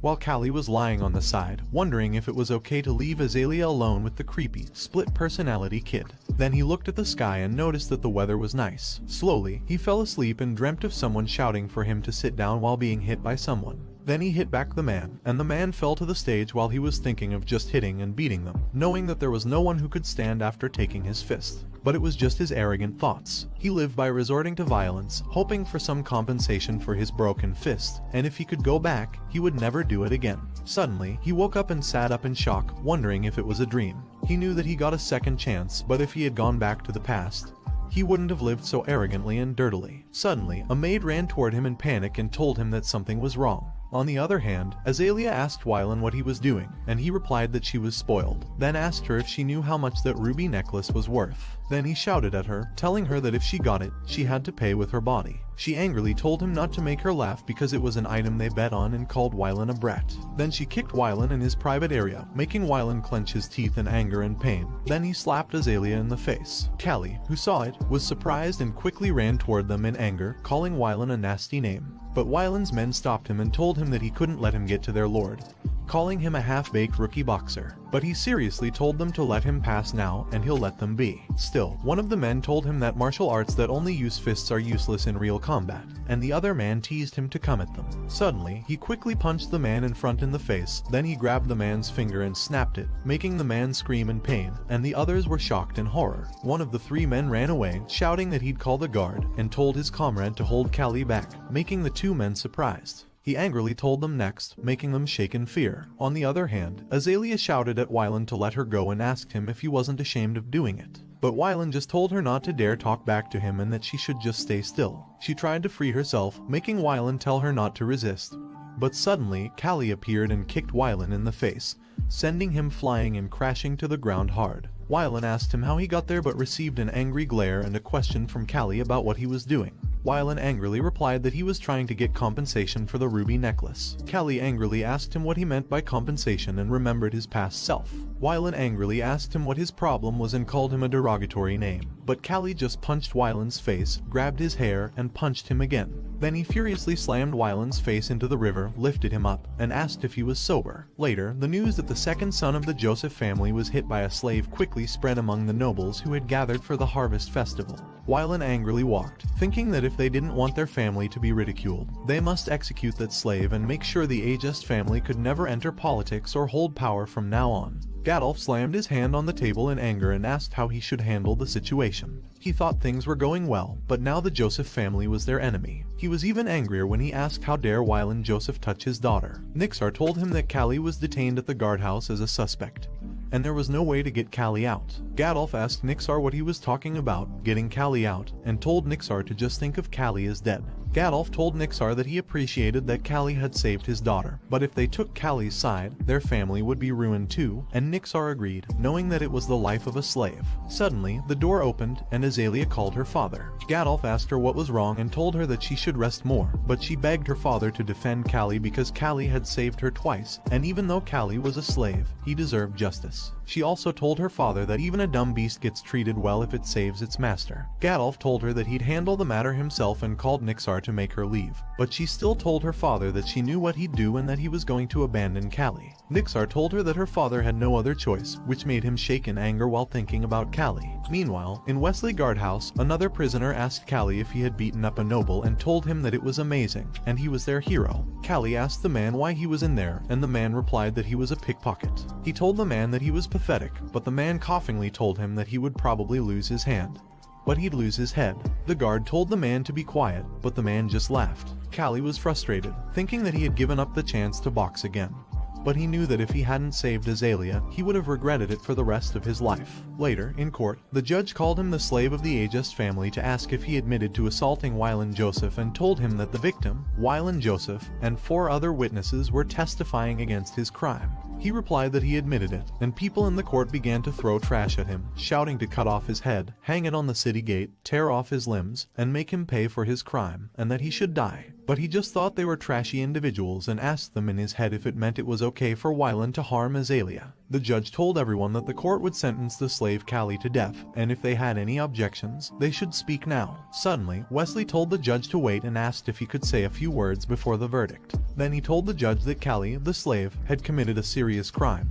But it was the Harvest Festival, a time to show mercy even to beggars. Wesley made it clear that he was not trying to claim innocence, and they should make Callie die like a slave. However, there was a slave named Ogre from Dorman, who had been executed several times. Dorman agreed with what Wesley said. Wesley told everyone that they were holding a match between the condemned and Ogre for the entertainment of the people, a match between a rookie boxer and Ogre, which was close to execution. Dorman laughingly agreed. Wesley explained that a slave is also a boxer, so dying in a fight is mercy, and on the last day, he wanted to have a match between the slave Callie and Ogre. Callie was surprised, but Wesley said it would continue if Count Joseph agreed. Joseph was silent for a moment and told Wesley to do as he pleased. Wesley realized that neither he nor Joseph wanted to satisfy each other's grievances, but he thought it was the best compromise. Wesley also thought the movements of that young boxer were artistic, and if it weren't for that problem, he would have bought Callie even if he had to pay money. The judge told everyone that on the last day of the Harvest Festival, he would replace the execution with a match between Dorman's Ogre and Callie. Then the nobles began to walk away, but someone told him that he was dead now and called him a slave bastard. Then Joseph spit on his face, making him surprised, and Wyland walked away, laughing.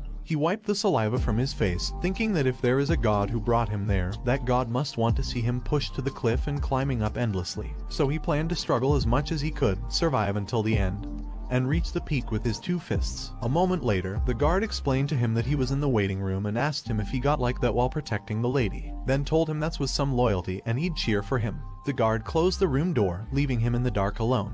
But then he heard the guard telling someone that visiting was impossible. However, the man told the guard that just a moment would do, leaving the guard confused. Then Kijo, who was Thierry, Torres, and Nixar walked inside. He asked Kijo if he was okay, but then Kijo started to cry while thanking him for helping him last time and was furious, knowing that he hit the guy who deserved it. Torres told him that at first, he hated him for being a whiner, but he realized he was a good guy and shouldn't die. Nixar gave him a bowl of food, telling him that he had to eat it to have the strength to fight, and he could see for himself that Ogre was more than a monster. He also mentioned that the only good thing is that Ogre can't use skills. Then Nixar turned to him and wished him good luck. When they left, he laughed, thinking that he had people who would be sad if he died, which was enough for him. But then a lady walked into the room, and when he saw who it was, he was surprised. He asked Azalea what she was doing there, and she replied that she was not the kind of person who ignores her benefactor. He told her that before she worried about him, she should take care of her modesty first because she got kidnapped by bandits and caught by some jerk. She told him that if he was so worried, then he could protect her from now on. Then she reached for his neck, got closer to him, and kissed him on the lips, making him surprised. He asked her what she was doing, but she shouted that she didn't know. Then her tears dropped on the ground while telling him to promise her like he did last time and just promise her that he'll win. He told her that she makes it hard for him to die, even if he wanted to, and that he'll stay by her side until she grows up more. Meanwhile, Dorman told Ogre that it was time to fight, and it was an execution, so there was no rope, and he could go wild and kill Callie as cruelly as possible. Ogre threw the meat on the ground and set his foot on the stage while the host shouted that finally, the highlight of that Harvest Festival, the executioner of Dorman's Ogre. The host called the condemned, Callie, onto the stage, and the people began to shout to tear Callie apart and show the criminals what they deserved. Hearing the people, Ogre clenched his teeth in anger and screamed loudly. However, Callie was just frustrated that they were noisy while being free and faced Ogre, noticing that Ogre was incredibly large. Callie tore his shirt off, wrapped it around his fist, and knew that with Ogre's physique, he wouldn't need skills. He positioned his fist forward, back his feet to the side, launched his fist, and hit Ogre's side. But Ogre just looked at him and punched him, making Callie surprised that Ogre didn't even feel that he hit him. He created distance, avoiding Ogre's attack, but the sand flew in the air because of the attack, making him wonder about the incredible power in Ogre's muscles. Ogre held his side and told him that he would die, but he just told Ogre that God is fair because God gave him a blessed body and took away his intelligence. He knew that weight class was absolute, but humans use their brains to compensate for their disadvantages and create skills, so they were a tribe with tough bones, used to fighting against opponents stronger than themselves. He began to walk toward Ogre, who was looking at him. The people were confused to see it and asked if Callie had lost his mind, thinking he was crazy. Torres and Kijo were shocked too, and Dorman teasingly asked him if he was giving up on the match, telling him that he was going to die on his own feet. However, Callie continued to stare at Ogre, who was staring back at him. Then Ogre attacked him, but he speedily avoided it and continued dodging Ogre's punches. He planned to swing continuously, knowing that he got hit because he was slow and he'd get hit even if he was a little late, as Ogre still had super speed attacks despite his size, making him think that Ogre was indeed a monster. Wesley, who was watching, thought it was a shame, a waste of Callie's courage and skill. He realized that Callie was not an ordinary person and guessed that maybe this could bring about a new revolution in boxing. He saw that rather than Callie delivering a final blow, Callie continued to accumulate damage. Ogre tried to punch him, but he continued avoiding it at a speed that made Ogre furiously call him a little rat while attacking. Callie told Ogre in his mind to go wild and get excited because he knew that it became easier to avoid. Then he punched Ogre's side once again, making the other people cheer for him and the others stunned in surprise. Wesley understood that this was the next level in boxing right now and considered it a revolution in the sport. Ogre launched his huge fist, telling him to just run away, but Callie saw that Ogre's side was open again. So he speedily launched toward it, avoiding Ogre's attack, and powerfully punched Ogre's side with his fist, making Ogre scream in pain and step back, shaking. Callie was thinking that even though currently Bikwana skill striking with the blade of a tightly clenched fist is not in boxing, and although it has strong destructive power, it has the disadvantage of being easy to predict its trajectory. However, if his opponent is stupid, it will work best. Dorman shouted that it couldn't be happening and that no one could defeat his Ogre. Kijo and Torres stood up in shock on the side. But Torres thought that Callie was always like this, twisting everyone's hope, a guy who creates variables like eating. Torres elbowed Kijo, telling him to cheer up because Callie might win at that rate. Callie's great Ogre strategy was not to use snapping blows to the brain and neck like usual. The bigger the body, the bigger the effect, and the muscles accumulated more quickly. Lack of oxygen in the blood is a common symptom of its effect. However, it was Callie's misjudgment. He was shocked that the crazy monster Ogre was still moving. He knew he aimed to exhaust Ogre, but he was exhausted instead. Ogre punched him, and he realized the danger. He immediately bent his body down to avoid it, but then he couldn't breathe anymore, and Ogre launched his fist toward him. A loud punch sound reverberated everywhere, and he was thrown away hard into the distance. He tried to stand up, his arms and hands shaking, and managed to do so. He knew that if he hadn't pulled back before being hit, his arm would have been shattered. Ogre furiously glared at him, but then Ogre fell dizzy, and his vision became blurry, making Callie confused. Ogre held his head in pain and struggled to catch his breath. Callie noticed it and realized that it was the first time it had happened. He knew that the reason they had been playing for so long was that they had never moved too vigorously, always finishing it in one go.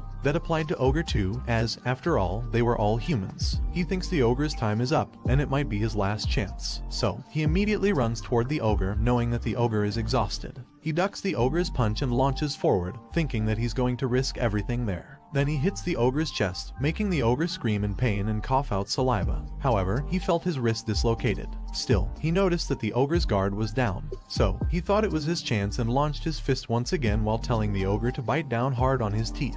Then he powerfully punches the Ogre's face. The Ogre tries to attack back, but he jumps in time to avoid it and then punches the Ogre's neck. He feels his hand's bone break, but he still raises his hand, thinking that he should do it one more time, and hits the Ogre's neck hard, making the Ogre growl in pain, and his mouth bubbles. Then the Ogre kneels on the ground and collapses face first. The people are silent and ask how the Ogre collapsed, but Kijo and Torres cheer for him. He knows that if the Ogre had used proper boxing, he would have had no way of winning and curses Baron Dorman, who didn't teach him how to manage his stamina. But then the Ogre's hand moves, shocking Torres and him to see the Ogre standing up in front of him. Suddenly, the Ogre jumps toward him to attack, causing him to cuss in surprise and frustration.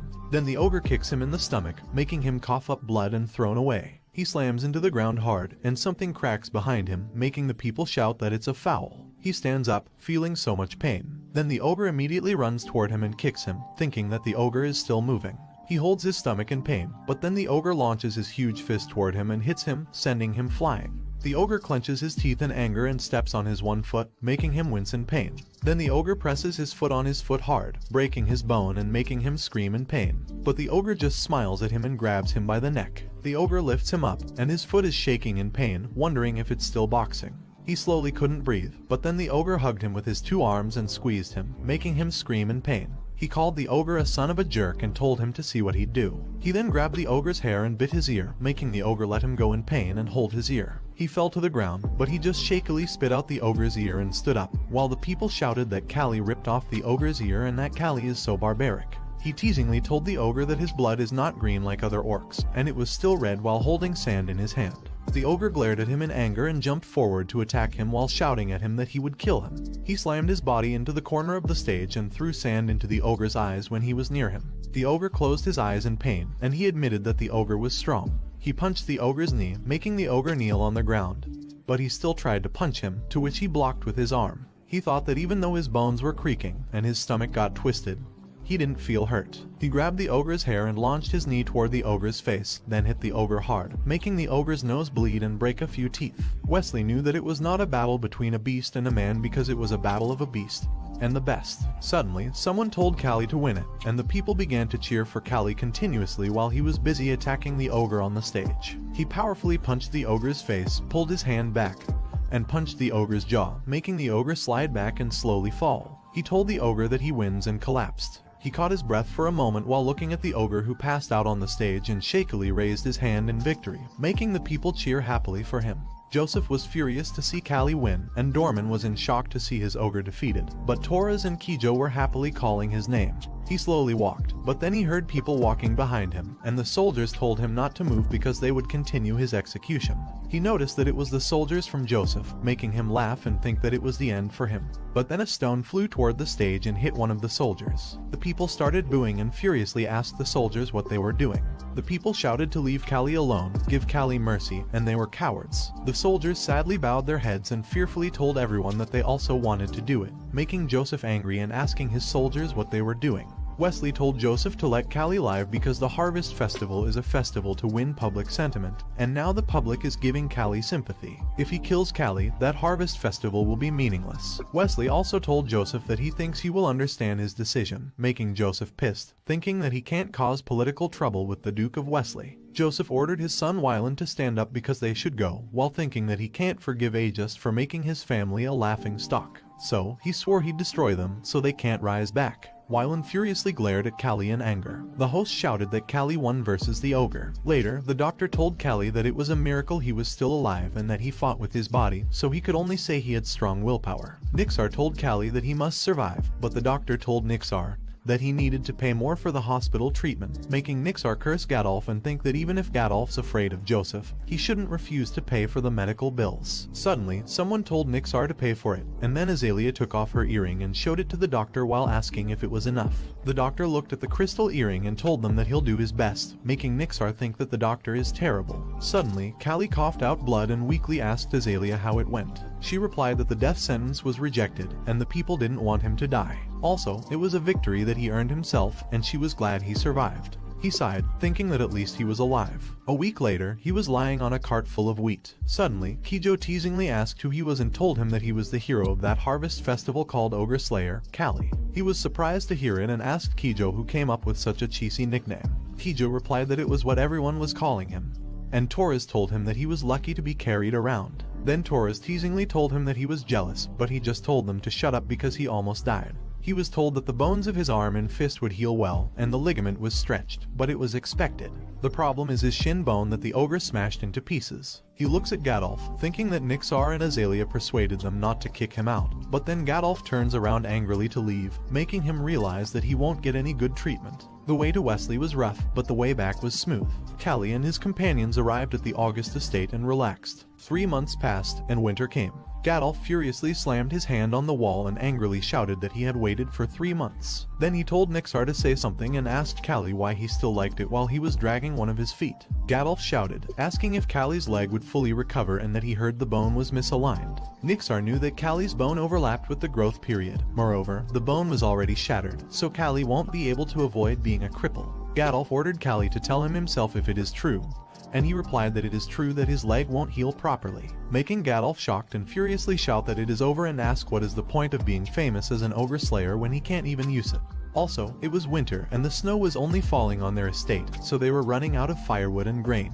Then Gadolf told Callie that it was all his fault because he provoked the Joseph family, so it happened, and he should have died at the hands of the ogre, making Callie silent. Nixar knew he had to stop Gadolf from killing or expelling Callie, so he told Gadolf that being a boxer might be difficult, but with Callie's skills, he could still contribute as an instructor. However, he told Nixar that he wouldn't be an instructor. Later, Kijo asked him if he was crazy and if he was really rejecting the instructor's position. He told Kijo to shut up because it was his choice, but Kijo called him an idiot and told him that the best position a retired boxer could have is an instructor. Kijo asked if he thought Nixar recommended him for nothing, mentioning that Nixar saw potential in him and gave him a chance. He just kept quiet, remembering Nixar telling him that he wouldn't recover by summer and that he was done with him. Nixar also admitted he didn't know how to heal a broken leg, and if he had known, he wouldn't have retired so soon. Kijo asked him if he hit his head wrong when he fought the ogre and said there must be something wrong with his brain. He told Kijo to stop talking nonsense and take care of himself. Kijo mentioned that he had 7 wins, and Torres asked if he really hit his head wrong, like Kijo said, and said that he made their master Gadolf angry. He replied that Gadolf hated him no matter what he did, so why would he bother being polite? He also told them that they were the ones who abandoned him first. Torres and Kijo laughed and told him that he had some guts. While he was lying in bed for 3 months, Kijo and Torres had already fought several times and made names for themselves. He knew that being an instructor would be a stable job, but it didn't mean anything if he didn't fight himself. A moment later, the man thanked him and told him that he wouldn't have to sleep in the cold that night. He told the man that he didn't need to thank him because he wanted to do it. The man told him that now he saw him properly. He seemed to have become taller and his body had grown bigger. He told the man that it might be because he had cut down a lot of trees. One of the men told him that if only his leg wasn't hurt, he could fight.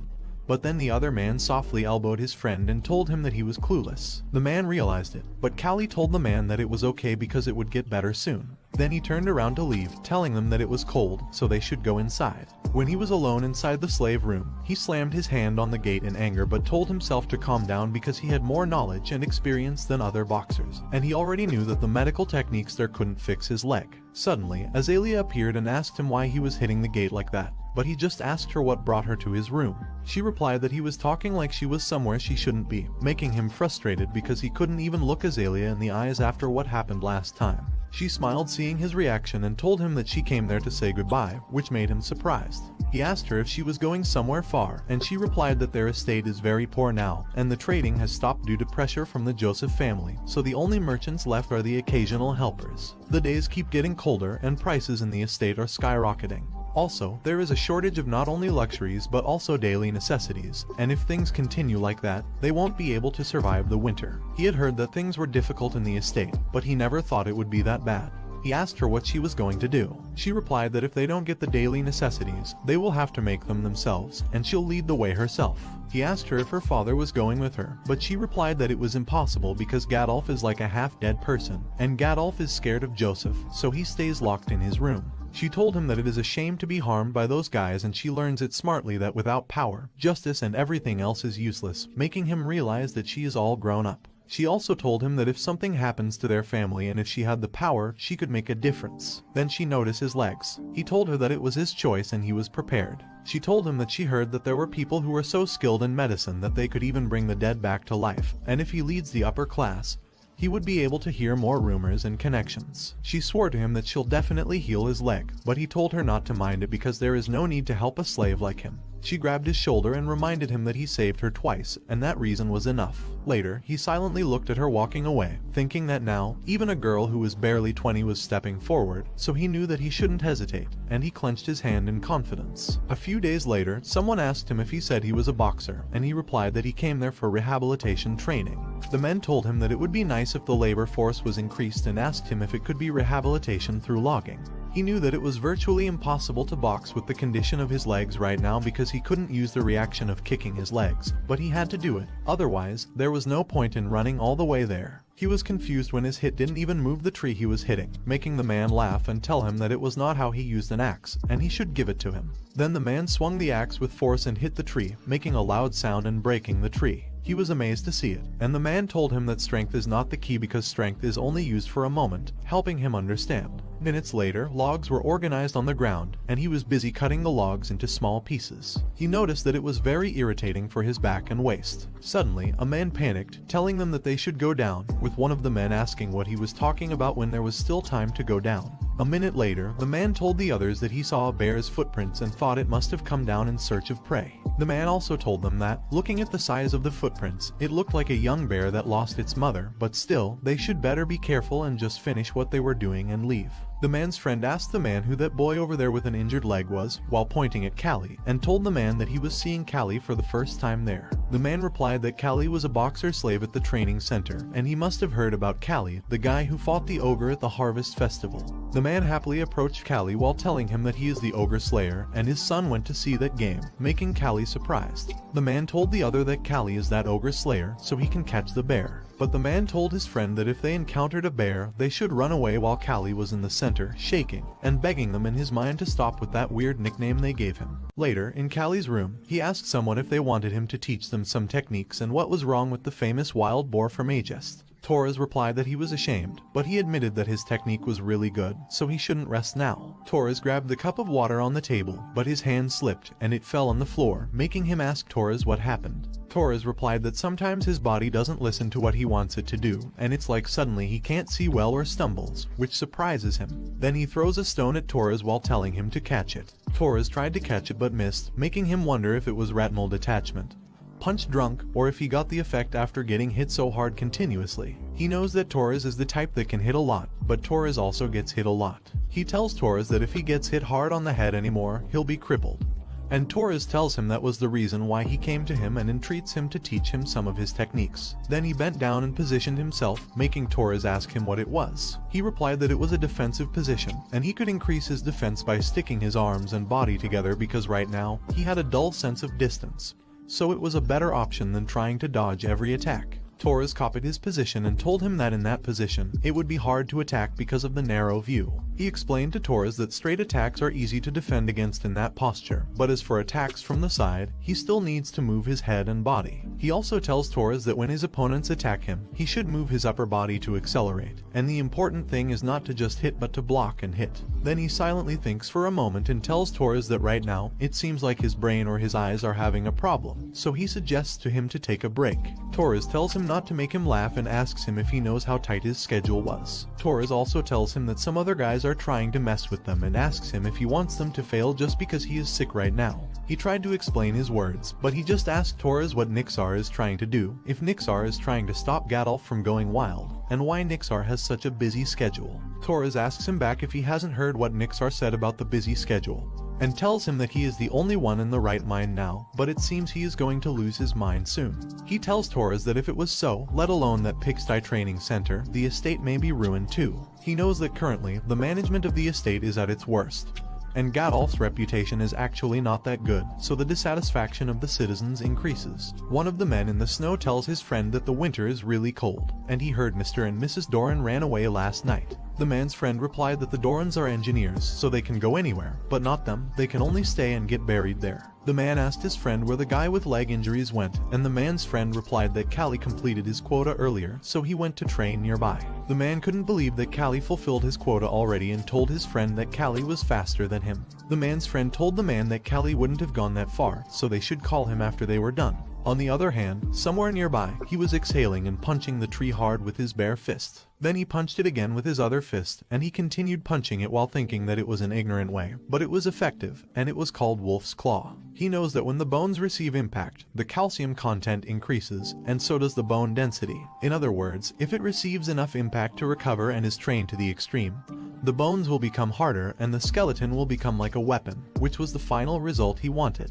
He thinks he should become stronger than before because he trained his back and his waist, and that he must become stronger. A moment later, someone called him and told him that they should go now. He grabbed his coat from the tree and replied that he'd be there. Suddenly, he heard someone shouting in panic, so he immediately ran toward them, and he saw a man on the ground pointing at something in fear. He looked up and was surprised to see a dead wolf on the ground. One of the men shouted that it was dead, and the man shyly told them that he was surprised for no reason. The man's friend told them that it was so pitiful because it seems like it got hurt by the wild bear, and it looks like it was trying to protect its baby before it died. The man agreed, saying that it was so unfortunate for them, and it must be hard for the little wolves now because the weather is like this, and it's even hard for humans to get food in that situation. One of the little wolves barked at him and whimperingly leaned on his feet. The man asked him if he wanted to look after that guy because it seemed to like him and told him to take it before it changes its mind. He told it that it was desperate too, and they should try to take it. A moment later, Kijo played with it while saying that it was so cute and told him that he knew that if Nixar knew about it, he would be in big trouble. He told Kijo that he'd give it food from his own portion,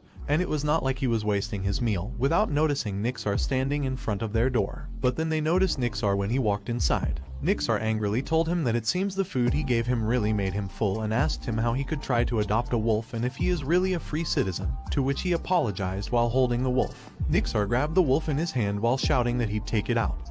But then Nixar saw the sad face of the wolf, and Nixar froze on his words when he saw it, making Kijo and Callie look at each other. Then he grabbed the wolf in Nixar's hand while saying that he'll throw it. But Nixar told him to wait and that he thinks it is okay to have one, and it doesn't look like a bad puppy at all. He and Kijo put their fists together in victory while Kijo told Nixar that it is not a dog, but a wolf, but Nixar replied that he doesn't care and ordered them to just train it well so it doesn't bite people. Nixar also told them to go to bed and told him that he has to help build the mansion tomorrow. He asked Nixar if he said before that he was going to destroy the mansion and told Nixar that it was amazing. Nixar replied that once they decided it, they really go all out about it, but the problem is that they always go the wrong way. Then Nixar remembered Gadolf drinking wine while laughing and shouting that they will succeed. Gadolf, who was spending his days drunk, had a good idea one day. He thought of inviting nobles and merchants to a boxing match, which had become increasingly popular after the Sunwa festival, in order to build relationships. Gadolf had several boxers, including the rising star Torres and the reputation of the academy that had produced Ogre Slayer. So, if people could watch a free match, there would be no one who would refuse. Nixar told Gadolf that he would like to invite the Catalan gang boxing team as the opponent. However, if he considers the construction of the mansion as well, it seems that the cost will not be small. Gadolf asked him why they don't just go around to each house and collect an emergency fund or silverware, making him surprised and telling Gadolf that the villagers will be very resistant. Gadolf furiously threw his glass against the wall while shouting at him that it is a problem for him and his soldiers to solve. Then he ordered him to focus on preparing for the match. Gadolf also told him that it was for the sake of saving the territory, so everyone should bear the sacrifice and ordered him to go away. A few days later, a line of luxurious carriages lined up at the mansion, and the Aegis territory was bustling with outsiders for the first time in a while. A free boxing match was rare, and no one refused to watch a match with popular boxers. They watched the boxers fight each other, and the Catalan boxing team were all talented fighters, so they were professional boxers who didn't make a living as slaves. Torres told him that first, the Catalan won, but then someone asked him if he was that famous Callie, but he replied that he was not famous and he was Callie. Then he asked the man if he was a new slave. The man replied that his name was Shram from the south, and he was a sailor, but he told Shram that he didn't look like a sailor. Shram told him that his ship was shipwrecked, and he was captured by a slave trader, so he was there to earn his ransom and go back home. Shram also told him that he is always mentioned when they talk about the strongest person there, but he guessed the rumors were exaggerated because compared to Torres, he is weak, frail, and looks like a cripple. He calmly told Shram that if he is an apprentice, he should train harder, making Shram angry, and he wondered if he didn't care. Shram told him that it was nice to meet him and suggested a handshake while wondering why a cripple like Callie is compared to Torres, the ace. He accepts Shram's hand while Shram thinks that he'll crush him like a bug and be free. Shram grabbed his hand tightly knowing that he had been pulling sales ropes for over 5 years and he was not weak in terms of grip strength, but Shram was surprised when he effortlessly shook his hand. He grabs Shram's hands a little tighter, but Shram feels like his bones are going to break. He asks Shram what is wrong because he doesn't look happy while letting Shram's hand go. Shram coughs while Torres tells Shram that he was a newbie fucker who was trying to act tough, and that if he sees Callie fight, he'll never say it again, making Shram silent in anger. He tells Shram that if he wants to pay his ransom and be free, he should watch the matches because he has to beat those guys while looking at the man in front of Kijo on the stage. Kijo looked down and tell himself that he was the best and he was strongest. Then Kijo glared at his enemy and punched the man's face with his long arm. Then the man slowly fell to the ground and couldn't believe that he got hit in that distance. Torres tells them that Kijo really came up in the world and he feels like Kijo wouldn't lose even to Newell because Kijo is completely different from before. On the other hand, on the stage, Kijo continuously attacks the man with his long arms and the man furiously runs toward him while shouting that he can't take it anymore. But Kijo simply punched the man in the face. He realizes that it was true that they had to get in close to beat a taller opponent. But Kijo's enemy was just charging in without any skills. He knows that it would have been better to just endure hits and wait for Kijo to get tired. Torres and Kijo's bump hands and Torres tell him that he did well staying calm. Kijo tells Torres to do well and come back. Then Torres stepped inside the court and the viewers cheered for him loudly. He looked at his enemy, but his vision was blurry, making him think that it was starting again, and he knew that if it kept up, his boxing career would be over. But he was not sure if he can use the techniques Callie taught him in a real fight, so he decided to just try to win with his usual style. The man blocked his attack while teasingly acting amazed to him. Then the man punched Torres back in the face while the man noticed that Torres just kept coming even though he was getting hit, and Torres is worthy of being called the boar of Aegis.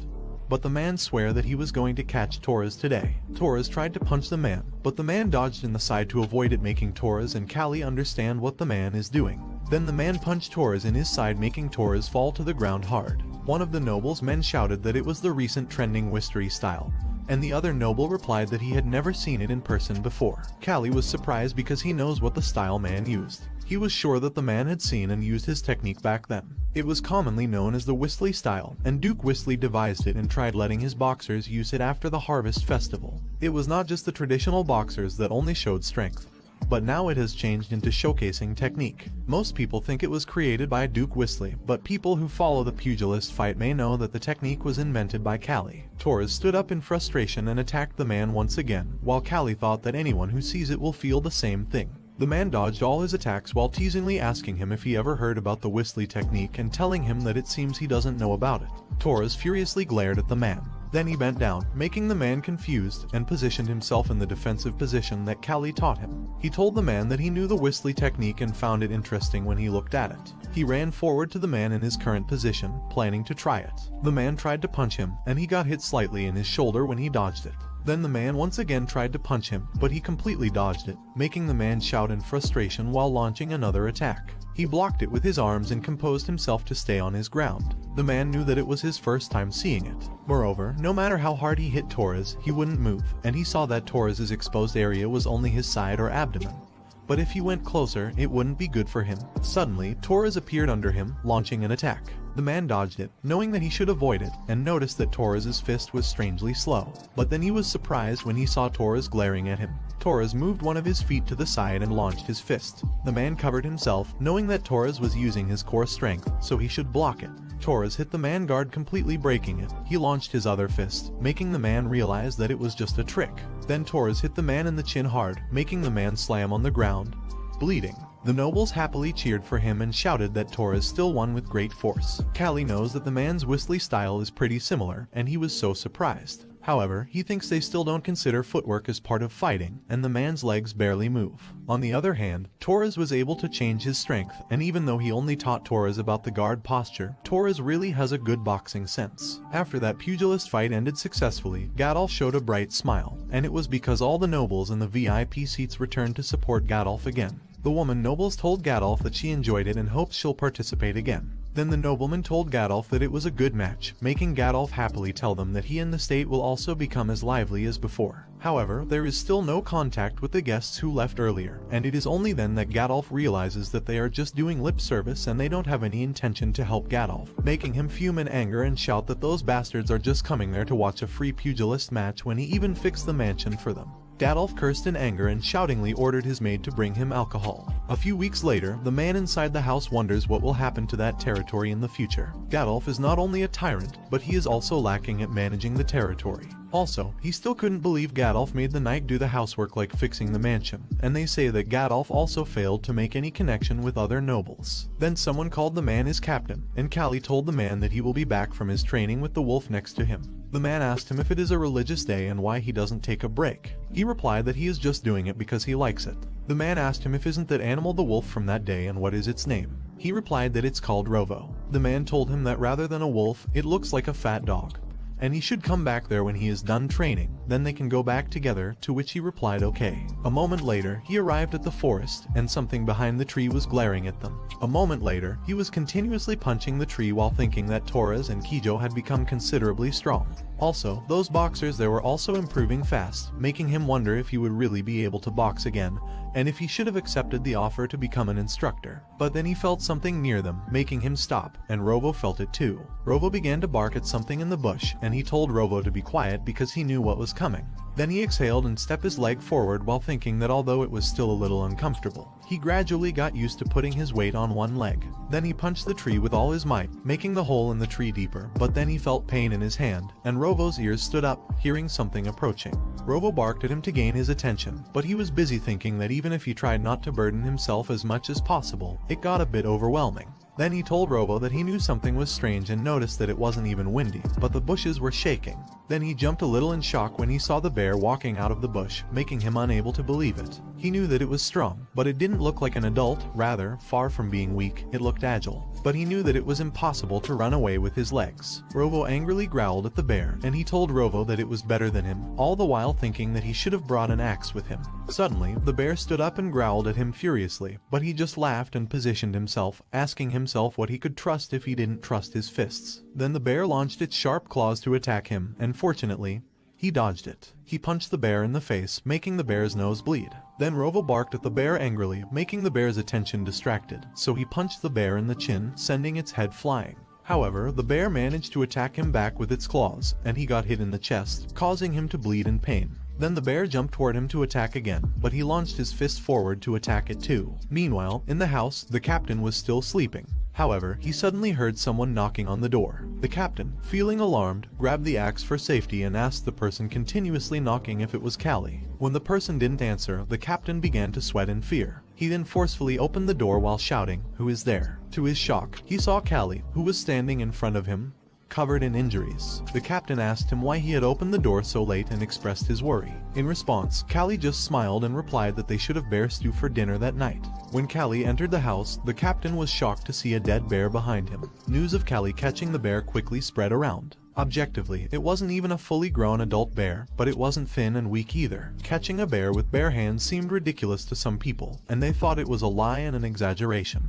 However, the loggers believed it without a doubt because, by the end of winter, they had seen trees clearly broken by human fists. As the harsh winter passed, the estate became full of life for the first time in a while. Someone shouted to the estate that Lady Azalea was coming, so they should open the gate. Carriages filled with a lot of products entered the gate with Azalea, and the citizens were amazed to see a lot of salt and wool inside the carriages. Azalea dismounted her horse and asked the knight where her father was. The knight replied that Gadolf was probably in the mansion. Azalea expressed her disappointment, mentioning that it had been a while since she had come back and that it was rude of her father not to come to meet her. However, as she looked around, she saw a woman and her son smiling while walking past her. The little boy had yellow hair and a bright smile, which made Azalea smile, and hope that Callie was doing well. On the other hand, in the slave area, he asked someone if Azalea had come back while feeding Rovo. The man replied that she had, and Azalea was so amazing because she could be on top of herself. He replied that it was amazing. The man told him that it was the reason there would be a party at the mansion, and it had been a while since they had meat, so it would be their first time having meat besides bear's meat. Rovo excitedly looked at him, but he told Rovo that it can't go with him and it can't go to the mansion with him, making Rovo sad. But he apologized to it and swore that he'll give it something. A moment later, he was busy eating at the table when the knight told him that Azalea had called him. Then he went inside the mansion, and Gadolf told him that he had arrived there. Azalea told him that it had been a long time since they saw each other and asked him about the condition of his leg. He replied that it was still the same, but he was used to it, so he wouldn't feel uncomfortable anymore, although she knew that there was no way he wouldn't feel uncomfortable. Then Azalea talked about how she had risen to the top and mentioned that Joseph had made it difficult by interfering here and there, making Gadolf furiously call Joseph a dirty human and a dirty piece of shit. She told Gadolf that it was why she went to the Imperial City so that the pressure from Joseph wouldn't work, and she would be able to buy the supplies. Gadolf told her that she did well and that he expected it from his daughter. He had heard that the Imperial region had a strong military power, and he also heard that the language and customs were similar because they shared the same roots with the kingdom there. She told them that she had heard an interesting story there and said that she was sure he'd also be interested in that story, which was the reason why she had called him, making him surprised. Then she told them that she had heard about a famous doctor there, a doctor of the Imperial family who was also called the God Doctor because he amputated and attached limbs. Gadolf said that to that extent, he was really an Imperial doctor. However, there was no way an Imperial doctor would cure a noble from a kingdom like theirs. She told her father that if she was the one who asked for it, it was possible because she had connections with the Imperial family, and in the Imperial city that liked to fight, any gladiators who were injured while fighting were welcomed. So, she was thinking of taking Callie there with her after she had rested enough there. Gadolf lifted her up happily and shouted that she was such a blessing, making her embarrassed. On the other hand, Callie couldn't believe that his leg had a chance to get healed and asked her if it was true that his leg could really be healed. She replied, of course, and she would definitely find a way to make it happen. But the truth was, she knew it was impossible to meet the royal family for a low-rank noble like her, so she hoped Callie didn't find out what was behind it. Later, he was busy watching the other fighters running and wondered if his leg had a chance to be healed. Nixar asked him who he was thinking about and if it was the kid over there who would be okay to fight, making him surprised and confused. Nixar told him that tomorrow was the apprentice pugilist test. He replied that he was thinking about the kid over there but changed it by explaining that he was thinking about taking Takayan or Shram. Nixar told him that Takayan had great flexibility and moved like a leopard, and Shram had good muscles and a strong motivation to go back to his hometown. He told Nixar that it was nice to have a motive, making Nixar wonder if he was thinking about something else and why Callie looked so sad when his leg was going to be treated. Later, in their room, he knew that it was an exaggeration to say that he believed someone whom others told him could attach a limb, and the medical knowledge there was far behind modern times. Also, after he fought Ogre, there were no painkillers, antibiotics, or surgery available, so he really relied on luck. He wondered what if it was just an empty dream, what if he couldn't heal it, and what should he do? Then he slammed his hand on the table, telling himself to wake up because he should be optimistic, and it was Azalea's hard work. Kijo asked him why he hit the table so hard and told him that Rovo was surprised. But he just asked Kijo if it was his room and told him to go back to training. Kijo told him that he had a pugilist apprentice test tomorrow, so he would take a break today. He asked Kijo why he became a pugilist, making Kijo ask him what he meant. He told Kijo that he must have a reason or something he wanted to achieve. Kijo told him to reason his ass, and he just did it because there was nothing else he could do. Then Kijo hugged Rovo, telling Rovo that it was so cute, making Callie think it was like he was talking to a single-cell creature. Then Kijo asked him what about him and what he wanted to achieve. The next day, the apprentice pugilist test was conducted. An apprentice became a formal pugilist if they received good remarks from the instructor for their skill. But in Aegis, the apprentice pugilist test was more like a formality where the apprentice who got first place would take a test to become a formal pugilist. However, not everyone knew about it, and the apprentices picked their pugilist opponents by drawing lots and then fought them. The instructor called Kijo, and Kijo walked forward, laughingly asking if he was the first to start. He knew that Kijo would fight the apprentice with his great footwork, and it was inevitable to use an outboxing technique to widen the distance due to Kijo's body. He had gotten used to it because Kijo always used it, and he knew that Kijo and Torres were strong. So, even with his training in the mountain, he couldn't be compared to how strong they were now. He was frustrated that he hadn't used the skills he trained in the mountain yet, and whether he could use his leg properly or not, he wanted to become stronger. The instructor called Shram to come forward, but Shram just walked past the instructor and asked him if he was not trying to avoid fighting just because of his leg. Then Shram teasingly told him that they should play, making his anger fume even more. One of the instructors tells Nixar that Shram is straight up choosing his opponent. But Nixar stops the instructor and thinks that even if it can get Shram disqualified, he wants to confirm how Callie is going to fight with that leg because there is no way Shram was just bluffing to buy time. Callie stood up and asked Shram why he chose him, and Shram replied that he was humiliated by him last time, so he wanted to show him how strong he was now. He tells Shram that if he is going to fight him, he won't avoid it and asks someone to lend him a hand leather strap. After that, they both enter the ring. Shram looks at him and wonders why he wraps the cloth around his fist. But he just calls Shram and asks him if he trains his abdomen a lot. Shram heard that. Unlike Callie's nickname of Ogre Slayer, Callie fights not only with a strong fist but also with technique and brain. But now that one of Callie's legs is broken, it was like a fight with half of Callie's ability. While kicking the sand to block his vision, he still saw that Shram's attack was coming to the left, so he blocked it, making Shram shocked. Then he punched Shram in the side, making Shram cough out his saliva in pain. One of the trainees shouted that it was the empty defense, and Torres, who was shocked, wondered since when Callie's fist became so heavy. Shram slowly fell and was kneeling on the ground in pain. The instructor asked Shram if he was okay, but Shram didn't answer, feeling his ribs were broken. Still, Shram told the instructor that it was just the beginning and he could still do it. On the other hand, he knows that he wrapped his fist with cloth and leather, but he thinks he hit the right spot and asks Shram if he just hung in there with his strong determination, not his strong muscles, because it was not bad. Shram tells him that he really can defeat a bear and thinks that the rumor is not a lie. Shram felt the pain in his body, making him shake. But he knew that he couldn't lose against someone who couldn't even use his leg properly. Shram knows that he got hit on the side, but his leg got affected by it too. He teasingly asks Shram, who can't use the leg properly, making Shram curse himself in anger and think that it was not what he heard about Callie. One of the trainees called Shram and asked him why he was just stuck in his place and what he was doing with his legs. Shram replied that he knew what he should do. Then Shram jumped around him while shouting that he was not like Callie and that he could still move around. Suddenly, he felt his leg hurt when he moved it and saw that Shram would attack him. He got hit by Shram's fist in the face because he couldn't move, and Shram probably planned to keep pushing him like that.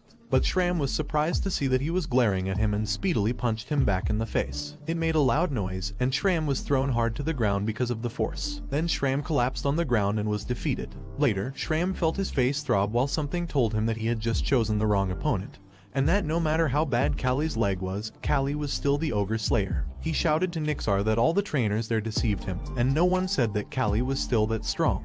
But then the other instructor hit Shram in the back while laughing and told him that he knows he was angry, but no one lied to him. Until last year, Kali just used his technique. Then Nixar told Shram that they had never seen Kali use a strong fist before, making Shram wonder how Kali could have such a strong fist in just a winter and think that Kali was just like an ogre, and worst, a monster. Suddenly, someone told Kali that he didn't expect it at all, and Torres told him that he didn't expect him to change his fighting style. Also, he didn't expect he'd throw away his fight technique and focus on using his strength. He told Torres that he just changed his strategy and now it was not like he was going to avoid it and then hit, but more like he'll hit it somehow. Torres smiled while telling him in his mind that his leg was like it. But now he was showing something new, making him think that it seemed like his blood was boiling, and he really wanted to fight with him right now and see who was the stronger one between them. Then Torres told him that it wasn't a bluff that he'd make a comeback even with that leg, but still, there must be someone who doesn't believe it. He told Torres that he'd just let them think again. Then he sat down while thinking that it was more burdensome than he thought and that it was impossible to do a pugilist match without a properly working leg. He knew that he used his knees and thighs to reduce the burden on his injured leg, but it put strain on his back, so he thought he needed to fix his distribution of strength. After the apprentice test was over, spring came, and after taking some rest, the merchants that Arsha brought left the territory. They were on the road when someone suggested that they should take a rest there while he stayed with Rovo, who noticed someone and barked at that person. The lady asked him if he was the one favored by their lady Arsha and if he was Kali. Then she told him that he was handsome. He replied that his face wouldn't give him any benefit because he was just a slave. The lady agreed, telling him that it was such a pity. But she didn't care whether he was a slave or not and asked him if saying that she liked seeing his face was not a bad thing. Then she introduced herself as Salavan from the Salavan mercenary group and mentioned that she was the captain of those men while pointing at the men behind her and telling him that they were not bad guys. He introduced himself to her and accepted her hand while she asked him if he really beat the bear as she had heard the rumor inside the territory. Then Salavan began to talk to him while noticing that his expression looked sad and wondered if it was because she came alone. But she knew that there was nothing she could do about it. Then one of her men called her to tell her to stop chatting and help them set up a tent, to which she replied that she understood and she was coming.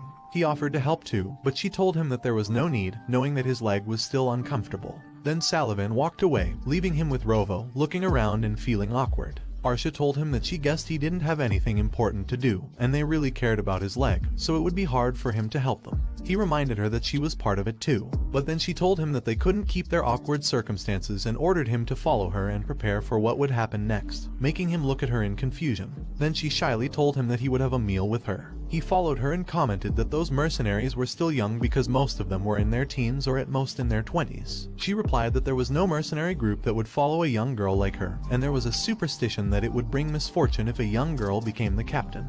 He told her that it wasn't true, but she said there was nothing she could do about that myth, and she had no choice but to form a mercenary group that was in a similar situation as her. Also, no one wanted them because they were young. Then she told him that she would bring the meal, and she also brought his, making him surprised, but she just told him to eat there. He tried to disagree, but she shyly told him to sit, and they should eat together. So he sat down and took a spoonful of his food, then ate it while feeling that it was even more awkward. Then Arsha called his name seriously and asked him why he was fighting and if it was to achieve his freedom. He replied that it was just like every other slave. She told him that he wasn't like the other slaves because he could run away or find a better situation and asked him why he still wanted to be a pugilist when it was not as if his life would be ruined if he stopped being a pugilist. He asked her back why she was suddenly bringing up that topic, but she asked him again if he could choose between his leg and freedom, which one would he choose? He replied that he didn't like the word if, so she told him that if that was the case, she'd suggest something to him. If he gave up on the treatment of his leg, she'd make him a free man because she'd persuade his father. He told her that she was right, but he didn't need freedom, he just wanted to prove that he was the strongest by winning every match over and over again. Also, he'd rather have losers lying in front of him, and it was worth more to him than gold, silver, or treasure, so he'd choose his leg. She let go of his hand and told him that she was tired, so she'd leave first. Then she lay on her bed and clenched her heart in pain, thinking that Kali was a stupid guy. But she decided not to care and thought that in the future, when Kali meets someone he loves, he'll realize the value of his life. However, it'll be too late because he wasted it fighting, and when crucial times come, he won't be able to fight anymore. Sullivan asked him why his face looked so stiff, and he awkwardly replied that it was nothing. She asked him if it was because of his leg and told him to just hang in there a bit longer because he'll be in the free city of Corin soon. He asked her what she meant by a free city, and she replied that it meant a city without hereditary lords. It was chosen as a special commercial district where they elect their lord through elections. Also, wealthy merchants pay huge amounts of money to campaign, and it's common to buy, kidnap, or assassinate members of other families. But he told her that it still has nice surroundings, and she told him that it just happens behind the scenes. On the outside, it's more vibrant than other cities. A moment later, they arrived at the free city's gate, and the guard checked Azalea's background first, seeing that her stay was for 7 days. He informed her that she could extend it at the city hall. Then the guard noticed Rovo and asked if it wasn't a wolf, saying that wild animals couldn't enter. He replied that it was a dog and that it was a hybrid with wolf blood. The guard then ordered Rovo to bark, but Rovo just fearfully cowered down, making the guard think it was a fool that couldn't even bark, so he let them pass. As they passed the gate, Sullivan laughingly asked him if he said it was a dog and how could he lie like that. He just smiled, unaware that the guard was reporting to his companion that the individuals from Agest had arrived and instructed them to inform the other guards. Well guys, that's the end of the video. If you like this video, comment part 4 in the comments section. Also subscribe to the channel, hit the bell and like the video. Thank you for watching and see you next time again.